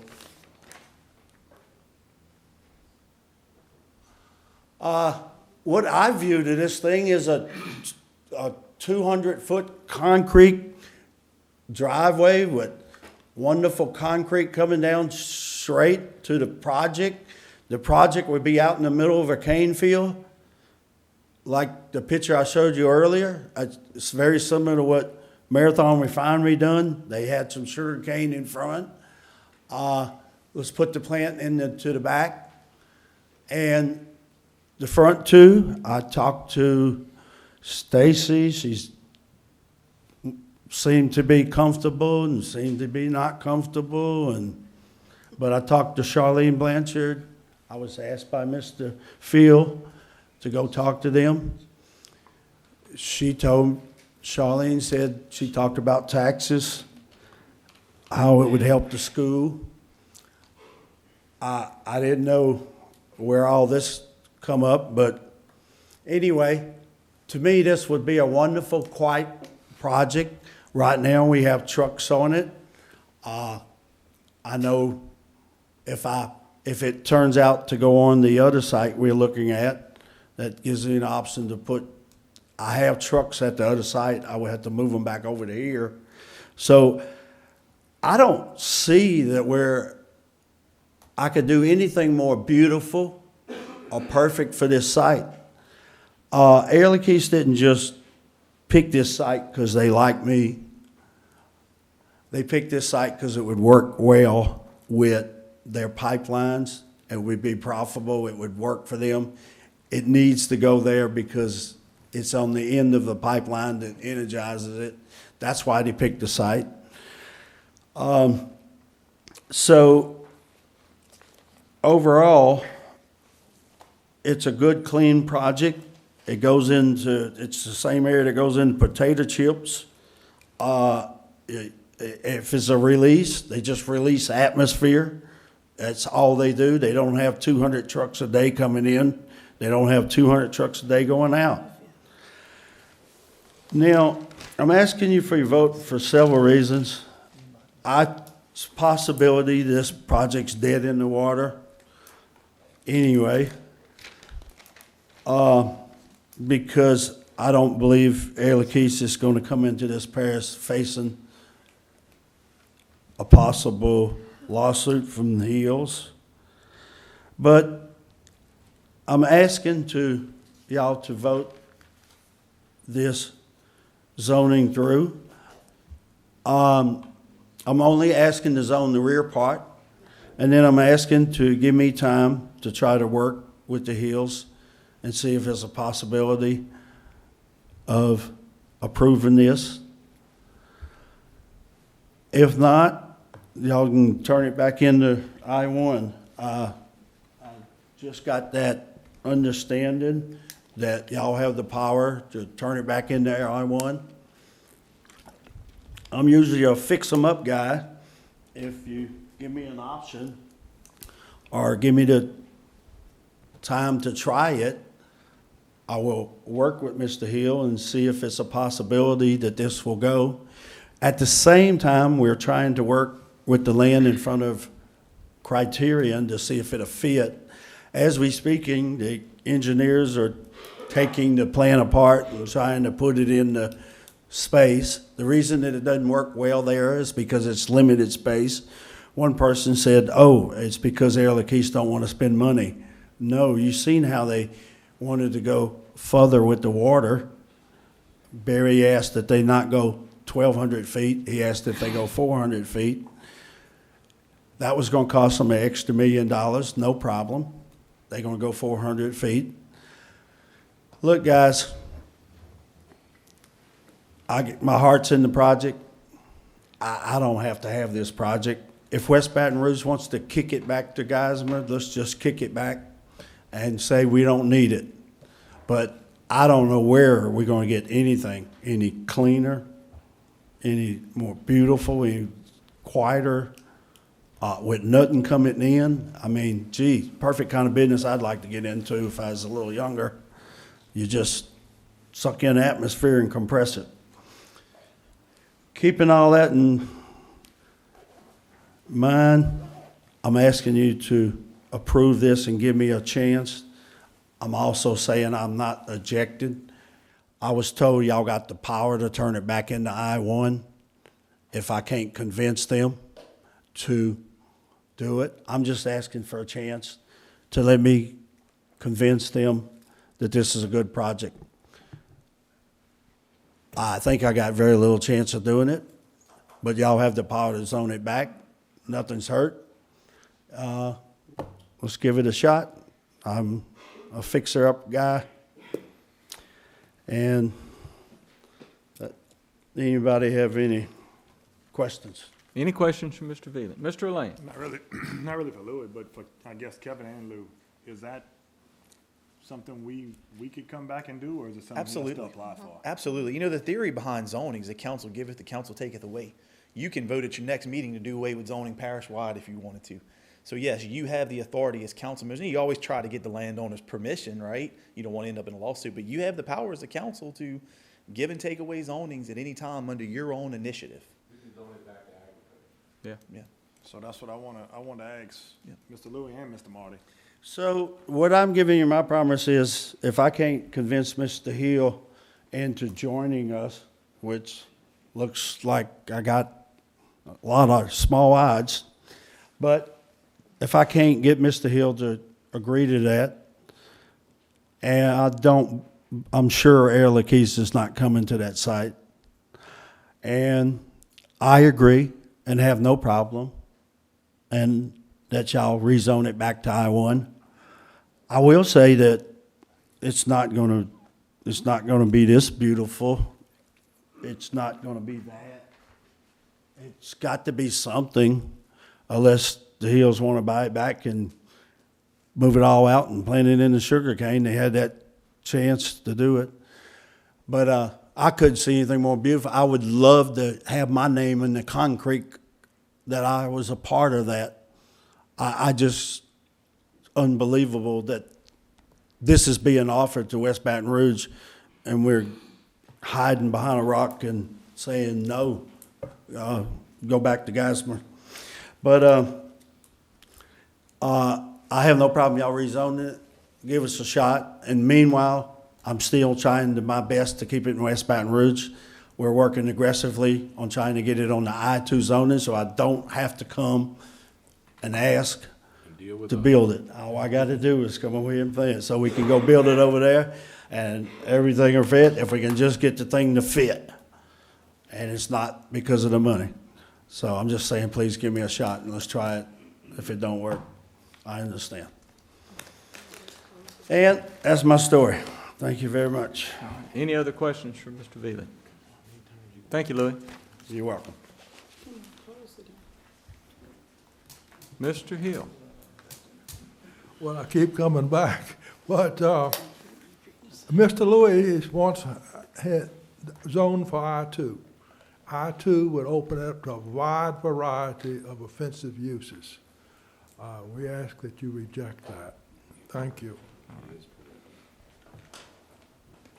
This is a public hearing. Is there any further questions or comments? Desiree.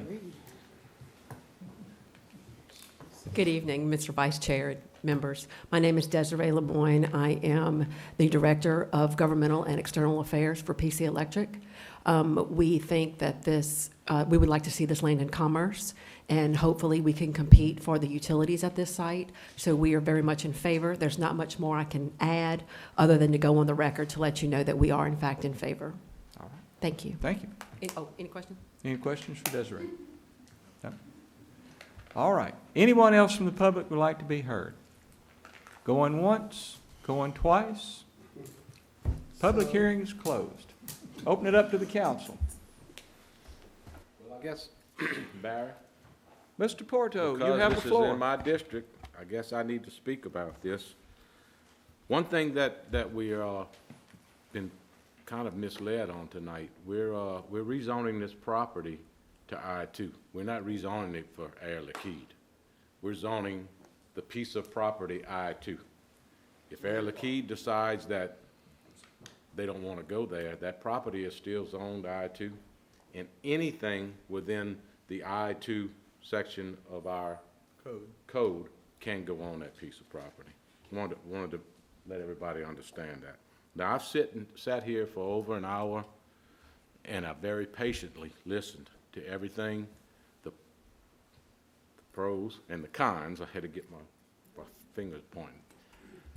I want you all to listen to me patiently for a few minutes as I give you all a 1.5-year overview, quick, brief overview of how a councilman that project is trying to go in his district, what I encountered in a 1.5 years.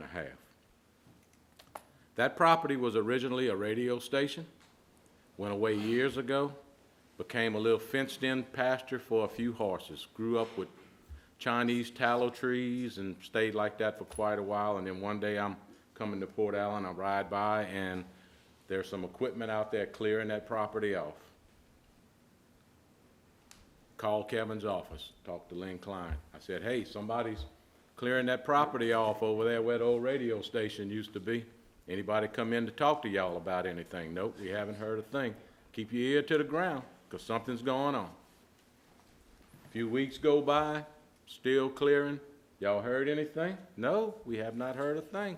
Me either. So keep your ear to the ground, because I got mine to the ground, and I'm riding by there often checking. A few weeks later, limestone trucks start coming in there, one behind another, dumping limestone, spreading limestone, dumping limestone. I'm back on the phone. What you got? Anybody? No, any word? No, nothing. I said, you need to send somebody out there, because it looks like they've cleared off 20 or 30 acres of land. They're covering it up with limestone. I don't see any cross ditches or any provisions for drainage. Y'all need to go check on that. Okay. Several more weeks go by, failed to respond. I never got a phone call back from anyone in there about that. Finally, and look, I'm getting phone calls from the public. I'm getting phone calls big time from the public about this. What's going on? I'm telling you what I'm thinking. Because I know the property is zoned agriculture, I'm thinking it's going to be another one of these sugarcane truck laydown yards, like what's on Rosedale Road. That's my thought, because it's zoned agriculture.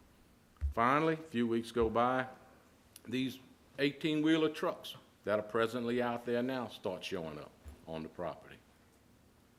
Come in to see Lynn in her office. I said, that's not agriculture. That is a zoning violation. It's some type of industrial or commercial. Can we please get somebody to do something about that?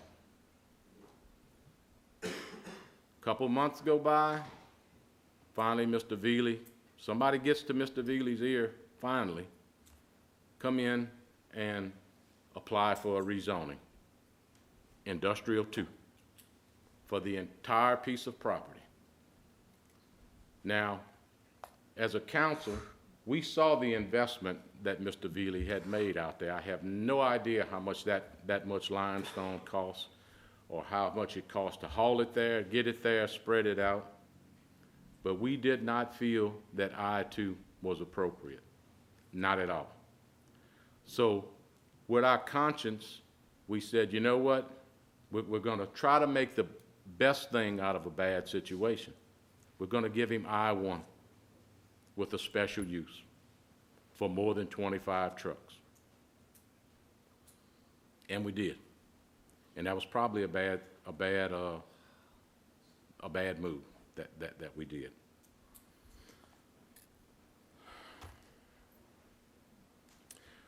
So we give him an I-1 with a special use for the entire piece of property. Few months down the road, these big, large metal electrical poles start showing up on the property. Councilman's phone go to ringing. What's going on that property?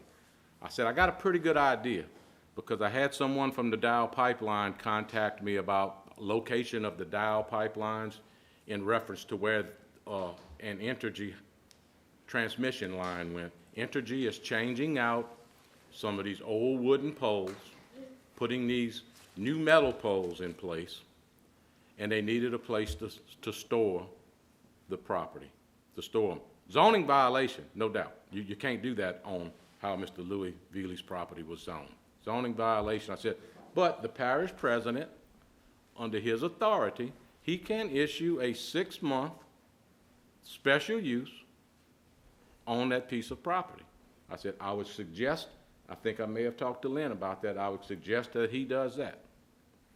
And I would like to, I'm sure that was done, that was issued.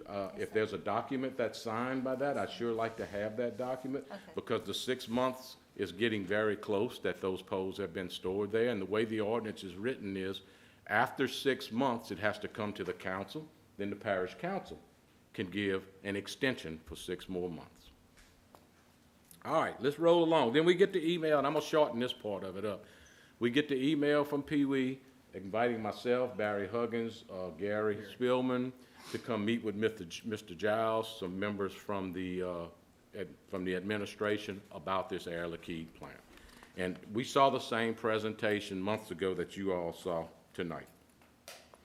And I want to say this for sure. When we looked at this PowerPoint presentation and we asked a few questions, being in mind that I've been in light hydrocarbons, caustic chlorines, pipelines of high pressures, I did make that statement. I said, the only thing that's less intrusive than this is probably an ice cream factory. So that's when we started talking about zoning. What type of zoning would this need? Kevin stuck with an I-2 zoning. That's what he believed it would be, an I-2. We kind of felt like, you know, there might be a chance that this could even go in an I-1 with a special use. So that's where the idea for that ordinance came up that Mr. Veely had applied for on A and B. After we thought about that for a while, we said, you know what, that's probably not a real good idea for that, because no one probably would ever ask for I-2 again. So we voted that down. In that meeting with Mr. Giles, before we got too far into it, I said, before we go too much further, are there any showstoppers for this project? Oh, yes, there is. I said, what are they? I got to get power from Entergy, from the Hill property. My two pipelines, my oxygen and nitrogen pipeline, are in Mr. Hill's property. I have to get a right-of-way to them. And I got to get my water from my cooling tower. I got to get it off the property through Mr. Hill's property. There are alternatives to the pipeline and the water. Because we all know the Hills are not they're gonna sue. If this council approves this, they're gonna tie it up in the courts. But he has alternatives to get to his pipelines on ExxonMobil property. He can run his water back to Lafton Lane and along Lafton Lane to get to our big drainage canal. Now, as far as the electrical, I think he's got an alternative now with Point Capee maybe want to come in and service them. I told them then, get those, if you want me on your side, get those issues resolved. He says, well, do you think there's going to be any opposition to this? I said, you bet. Those surrounding landowners are going to be in opposition to this. Get them on your side, I'm in line with you. That has not happened, so I still cannot align with him on this. The question came up about the water. They at first mentioned they wanted to get into the 1,500-foot aquifer, 2,000-foot aquifer. Barry said that he felt like the Groundwater Commission would not support that. Right. So Mr. Giles said, well, we'll back up and go to the 500-foot or less, because it's less desirable water, but if that's what we have to do, we'll have to do. They don't use a bunch of water. And in that meeting, I asked Parish President, I said, would you please have another meeting just like this one that we were in among some more council members so they could hear what we heard months ago and get those landowners, those adjacent landowners, get them involved. A meeting was scheduled, but then it was canceled due to some conflicts in folks' schedule, so that meeting never occurred.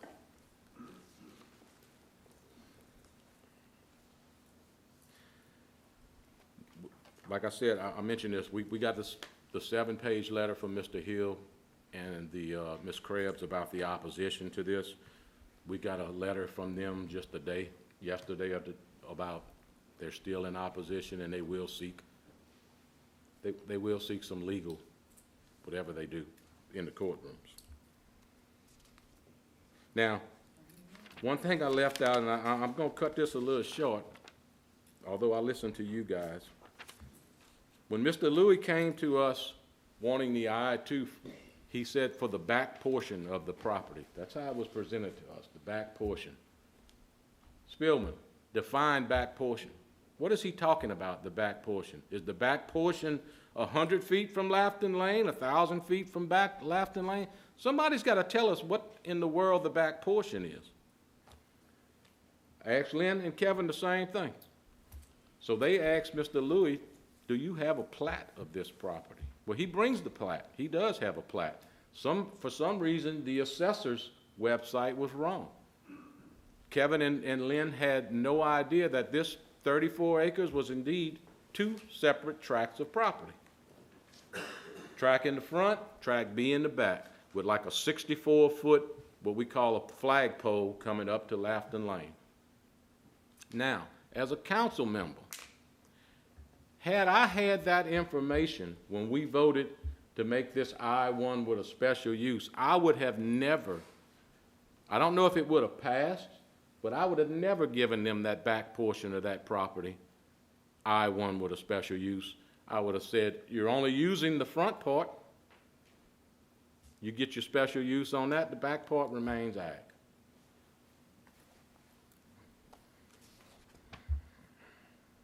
Now, in my notes that said this brings us to where we are now. The showstoppers have not been resolved, although there are alternatives. The landowners are still against it, and I feel personally that there is a slim chance of Air Liquide coming to this piece of property. Air Liquide is a reputable company worldwide. They don't like to have a capital project on a piece of property where adjacent landowners are against. They just don't like to do that. They'll go somewhere else, whether that's in Geismar, whether that's on Mr. Louis' already zoned I-2 property, whether that's on Bubba Phillips' I-2 zone property on the other side of the Intercoastal, whether that's on the Uso piece of land where they've got 100 acres of I-2 property. May not be ideal for being in close proximity to the electrical and its pipelines, but there are other options for that project to stay in this parish. I would not vote, and I'm voting no for this in case y'all didn't realize. I would not vote knowing that there's a 90% chance that that project will not go, Air Liquide will not go on that piece of property. Mr. Louis himself told Chairman Spillman that. He told Stacy Krebs that. There's a 90% chance it won't go. So what do? We voted I-2, and then anything in that I-2 category can go on that property. I want to go on this record also as stating I am not against Air Liquide and this air separation plant. I think that is the most simple. With 1 week's training, I could run it by myself, Stacy. You think that two people on a shift, they run pipeline companies with two people on a shift, thousands of miles of pipeline. We're not in the same old world that we were back then with pneumatic stuff. This is all electronic with smart transmitters and fail-safe devices. You can do that. You can run that air set. I think I could run it by myself with a week training. Maybe 2 weeks. No, I'm not trying to get a job. I'm very happily retired, but if I do get a job, my price is just extremely high, I will say that. I'm going to leave it at that. I thank you all. I'm sure there's going to be some rebuttal to what I've said, but I can guarantee you what I've said is the truth. Nothing but the truth.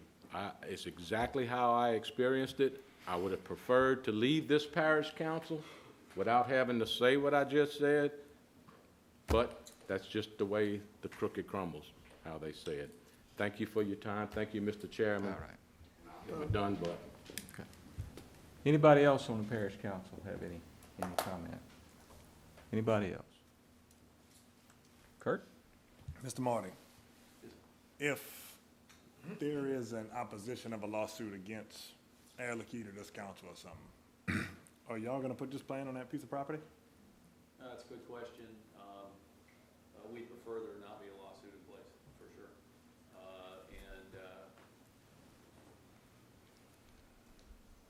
We would obviously prefer that there's no lawsuit pending on any piece of land that we're considering.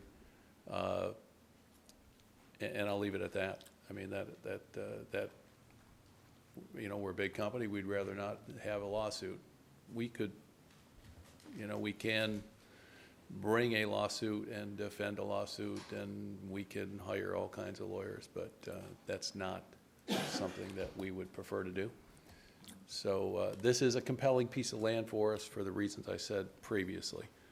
We can inject competition into the raw material that we buy, which is electricity. That's the big one for us. We buy a lot of electricity. We use it. We use it to run our compressors. And just recent information that came is that we can actually inject competition at this site. We have not evaluated how dear that is to us at this point because we have not received all of the proposals. We can now receive multiple proposals from multiple vendors. It could be more valuable than we might originally think. And if that is the case, it could turn the interest on this site to be even more intense because of that very reason. So I don't want to eliminate it. It is still very interesting to us, and we would hope that, that we could come to a solution that would not require any lawsuits, and that all parties could get happy. I have spoken with Mr. Hill on a couple of occasions, and would like to continue discussions with him and see if we could come to a conclusion at some point, and I'd like that very much. Thank you. Any other questions, Kurt? Mr. Bob? Oh, yeah. I am a retired from a plant for 35 years from Exxon, and the plant was good to me and my family. And I did some inquiry about this project at Dow. I have a friend that works at Dow, and he said that it is a very clean operation. And if I thought this plant would be detrimental to health, I wouldn't vote for it. I just left MD Anderson with my daughter. She's a cancer patient out there, and I wouldn't vote for this. I think this is a good project for our community in Paris, for jobs, and the community itself. And I am going to vote for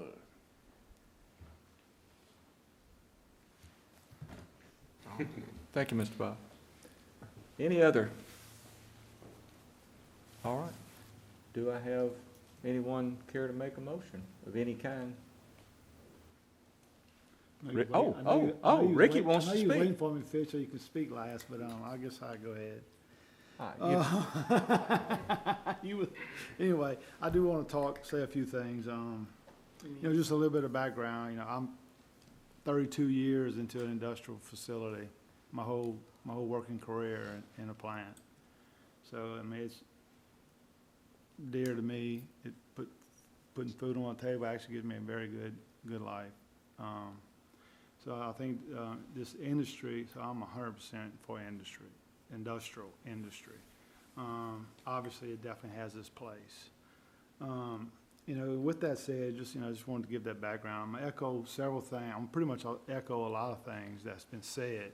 And one of the things I wanted to start on is Air Liquide. I'm very familiar with y'all process.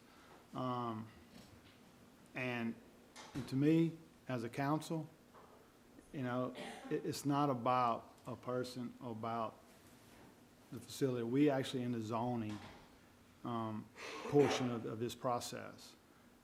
And Air Liquide is a great company. Good jobs, clean process, but it is definitely a full-blown industrial facility. You just have nothing but good to say about Air Liquide. Safety, you went over a lot of your safety records. Y'all run a really good, clean, tight plant, but a full-blown industrial plant. And so with that said, we want y'all in this parish. 100% want y'all in this parish. I know I do. Anyway, would love to see y'all in this parish because of the jobs, the money, the taxes, what everybody spoke of. So with that said, this is, to me, my vote is not about Air Liquide, period. It's about the zoning, the laundry list of things that could be done in I-2, which really concerns me that this is considered I-2. Even though it's not hazardous, it's still a full-blown industrial facility. So my vote tonight is really not about Air Liquide, it's about the zoning. Second, Mr. Louis, I respect you tremendously. Now, I want to say on record, I know you called me several times, but 2 months ago, and after one of the meetings, you and I talked, you gave me the brochure of it, and I told you my experience with, I know the process of Air Liquide, and I said, and you want to say, let's go to lunch, I can explain more. I said, well, no, Mr. Doyle, I don't really need to talk to you no more about it, and that's one of the reasons why I didn't answer several of your calls, because my mind had to be focused on the actual zoning, not you, because if I was voting because of the person, it'd be 100% yes, no hands down. But so that's once really on to feel like I had to say that to you. Well-respected, very good businessman, good for the community, well-round person. You know, so with that said, getting down to the zoning. Yeah, I tell you, I've been spending a lot of time thinking about this, going on website, going on Assessor's web map, looking at the zone, looking at the distances, doing my measurement, you know, and I did all that, you know, talking to people and mainly even I haven't talked to a whole bunch of people because I really felt that opinions, to me, you got 50-50. It's been like I've been on this council for 12 years, and this on big issues like this, it's always almost be 50-50, and you have to look at the facts and the zoning, and that's what I tried to do on this particular instance as well. And so with that said, you know, so now you're putting a full-blown industrial facility right in the middle of this piece of property that I always, since I've been on this council, been involved with the master plan, the original master plan, on all the committee, all the meetings we had, drawing this master plan up. And it was always in my mind, in my vision, that no industrial will be south of Lifetime Lane, because I guess I was part of the whole process. And then, unluckily, I did vote for Mr. Louis because of the situation he actually, you put us in. What Mr. Phil Porto explained, I don't have to go over that. I really didn't want to say that. But, you know, I did vote on it because of that. Other than that, I wouldn't have voted on it. And so, to me, we pushing for an industrial facility really close to the Port Allen city limits, really close to residents on Rosedale Road. And then now, this whole, once you do this, somebody said earlier, domino effect. Now, you're taking this piece of property that I envision as a council being residential up to a certain point and growing Port Allen. Now, we shoving industrial right up against Port Allen. So it's just really weighed on me, and one, I guess I'm gonna say it, I'm gonna have to vote no on this because of the fact that I feel that this industrial plant should not go in this spot because it's just pushing it too close to residential, and it's just gonna domino effect and have even more industrial, pushing it closer and closer to Port Allen city limits. And I really, really want to see y'all in here, and I hope if it don't pass, if it passes, that's then fortunate. If it don't pass, I hope it works out on the other piece of property so you can stay in West Baton Rouge Parish. That's it. All right. Any other members of the council? Mr. Kershaw. I'm not going to talk as long as I usually do, so don't get nervous. My votes have historically been for growth. My votes have historically been for industry to come to our parish because I believe with industry comes jobs, and with jobs comes residents, people with residential needs. Our parish has been growing. I like the pace that it is. I'm not a big supporter of the traffic issues that we have, but I think there's some things in play that will help this. So I really don't know Louis Veely very good. I certainly don't know Mr. Hill. I know Stacy probably better than all of them, but I'm a guy who tries to take people out of the equation when I do this. I really don't care if Louis Veely makes a nickel or makes $5 million. That it has nothing to do with my decision. Whether they work out the pipeline crossing to Mr. Hill's property, that has got no concern on me. My vote is going to be based on whether I think this piece of property needs to be I-2. I wish there was an avenue where we could put this, but I don't want to get the dead horse thing thrown at me again. But that would have been a perfect example of why we needed that ordinance. But it was voted down. I'm going to try to swallow my pride and move on. But when I look at this piece of property, and I know it fronts on Lafayette Lane, but whenever you're sitting on the front of this piece of property, I'm looking across the street, a little diagonal, but I'm looking at a tank farm. A tank farm, that's I-3. If I'm not mistaken, Mr. Veely's property touches that tank farm. There's a little piece of property on the other side of that road, on the north side of Lafayette Lane, that touches I-3. On the north side. So this piece of property, splitting hairs, is contiguous with I-3. Yeah, unless I'm misreading the assessor's map wrong. No, I think you're right. Right, but right there, see that little north? But his whole piece of property, and again, we had some confusion on whether the A and B were two parcels or one parcel, but regardless, even sitting on the back piece of property, the B, track B, you still can see a tank farm. So I see no downside. If I probably lived where Stacy Krebs lived, I probably would be making the same argument she does. Mr. Hill, as I understand it, lives on North River Road. He lives a half a mile from Placid. So that's an I-3 facility. So anytime you have zoning coming in after things are built, you're going to have these type of issues. So I'm going to support the planning and zoning's recommendation. They recommended 6-3 to approve this.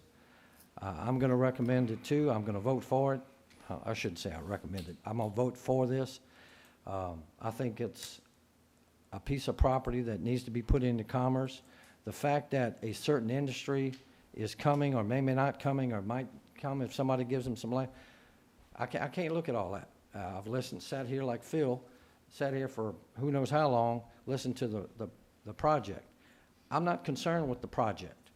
The project is I don't want to say irrelevant to me. I would love for it to come to West Baton Rouge Parish, but I don't want to pick and choose where it goes. I think the landowner is asking for this. I think that this is not intrusive in my mind, and therefore I'm going to support the rezoning of it. Anyone else from the council?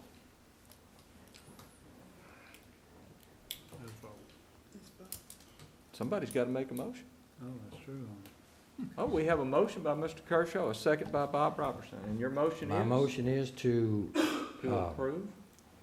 Approve or follow the recommendation of planning and zoning and approve this piece of property to I-2. Okay. The back 19 point, whatever the number is that they specified in planning and zoning, was it? Track B. Track B, 19.11 acres or whatever it is. Track B. That it be rezoned to I-2. All right. Anybody else? Any councilman have any comment? Seeing none, the machine is open to vote for, a yes vote is a vote for approval.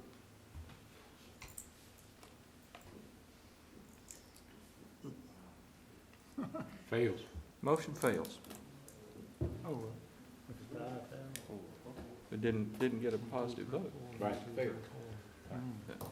Got to get a majority, whatever it is. All right. Next item.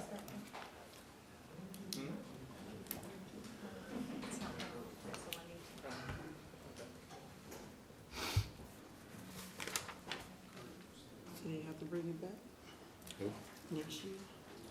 Yeah, come back a year from now. Moving on to item 11, consider change orders, consider status report, change orders, and/or other matters as required on current projects. Kevin? Good evening. The first one is 2EA Services on the Highway 190 drainage project. It's a certificate of substantial completion that we're recommending.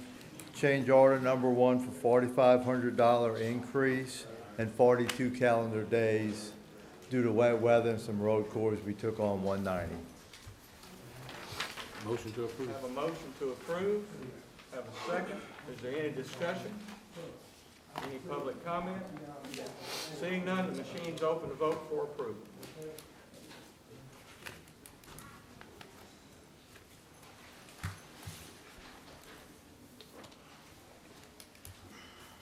Somebody. I hit. Mr. Bob. Mr. Bob. Got that no button works on that thing too, man. You get no every now. Item B.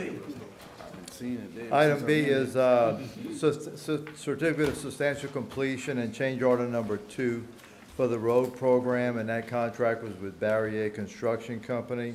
A certificate of substantial completion, change order number 2 for a contract deduction of $14,332.55 and no change to the contract time period. Do I have a motion to approve? How much was it, Kevin? $14,332.55. Deduct. Anytime it says deduct, it don't matter. Have a motion by Kirk Lane, second by Phil Porto. Is there any public comment on this issue? Any comment from the council? That was a deduct, you said? Yes, sir. So that's what we're gonna use to strike?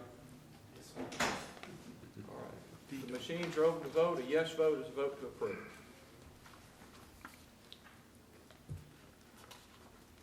Who this time?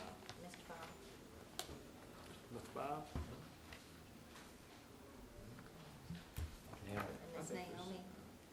Oh, it's Naomi this time.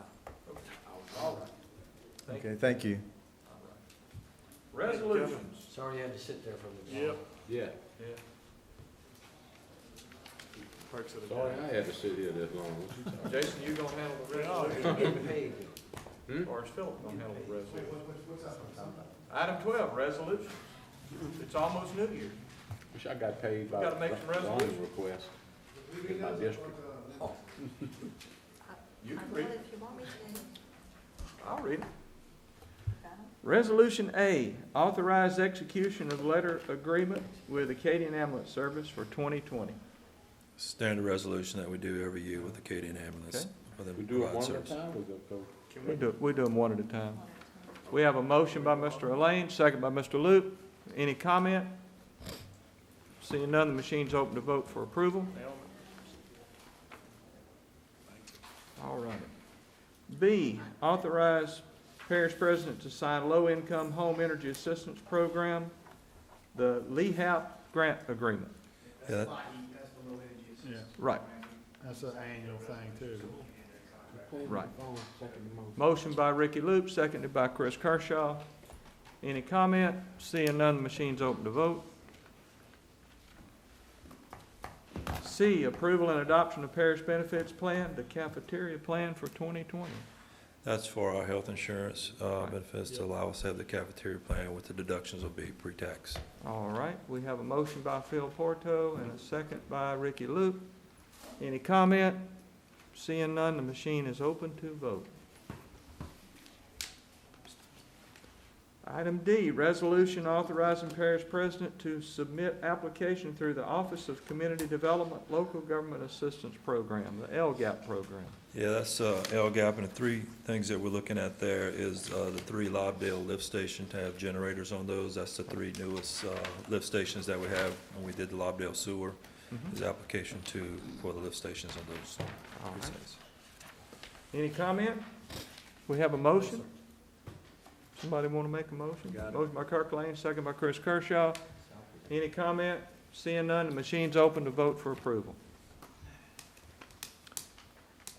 E, resolution in support of the West Baton Rouge Parish application through the Governor's Office of Community Development for community water enrichment funds for water rehabilitation projects for the fiscal year 2019 to 2020.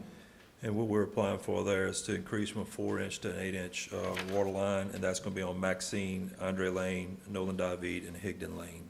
Increase from a 4 to 8. All right. We have a motion by Mr. Kershaw, second by Mr. Loop. Any comment or question? Seeing none, the machine is open to vote.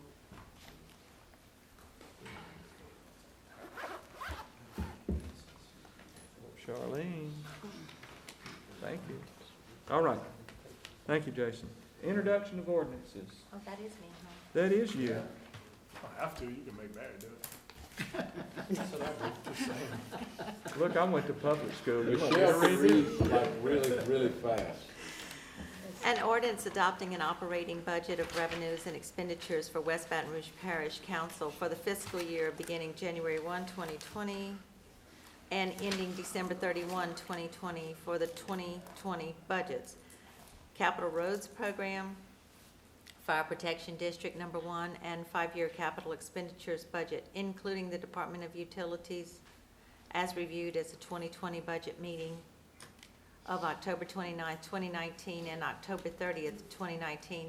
Public hearing date is December 12th, 2019.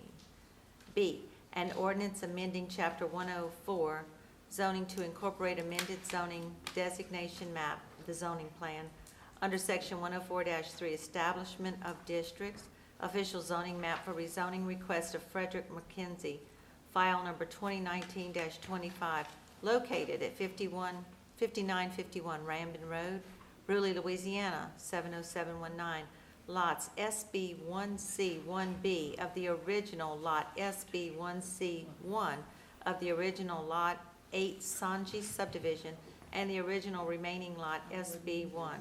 Schleibabin property located in Section 61, Township 8 South, Range 12 East, West Baton Rouge Parish, Louisiana.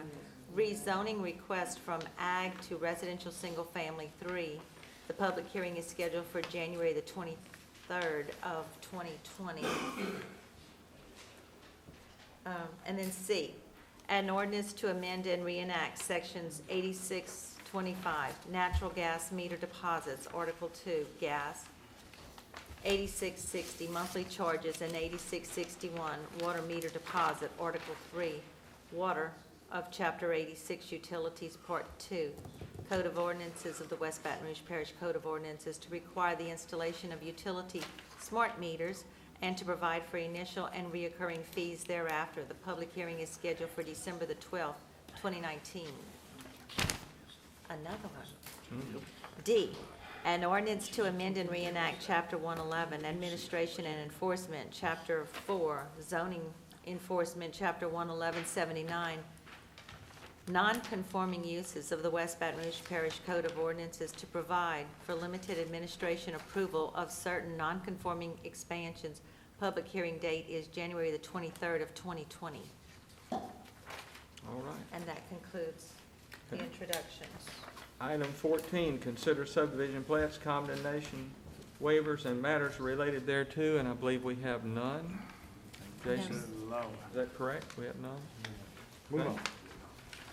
Appointments, West Baton Rouge Museum Board. The current members are Mrs. Mary Bennett, Mr. Barry Brewer, and Mr. Gary Hubble. Terms to expire 12/31/2019. And are we Reappoint. Move, you, But we have some new ones, right? Oh, do we? There's three If new there's- ones. We got Oh. 3 new ones, There's yeah. 3 new ones. well, We got 2 that'll go I through. make a motion that we go with the 3 new. That'll work. okay. Who are the 3 new ones? Sadie Mary Woods, and Dr. Wilson, and Mary Bennett. Ask if somebody got somebody had it. Okay. Yeah. Here we Yeah. go. That's Lee there? Yeah. I ain't seen him in 20 years. All right, we have a motion to approve Mrs. Mary Bennett, Dr. Eva Wilson, and Mrs. Sadie Payne Woods. We have a motion and a second, and the machine is open to vote. You did. They approved. All right, and the correspondence report? There is none.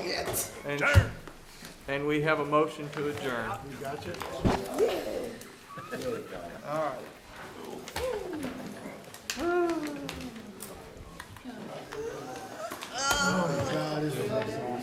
Yeah, I better start saying that baby to the people.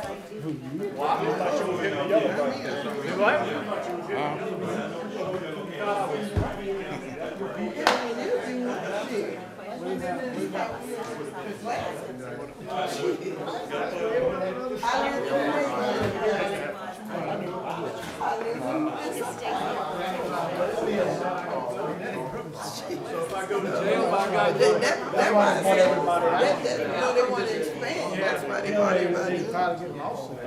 Nobody sued last. They was They trying to get people away from plants. Y'all trying to put people next to That, but that's not no dangerous place. Y'all know that. I don't know nobody, I ain't know the hill, nobody but Stacy. I ain't never been with her. I checked into it. I want to make sure what other people know. We were trying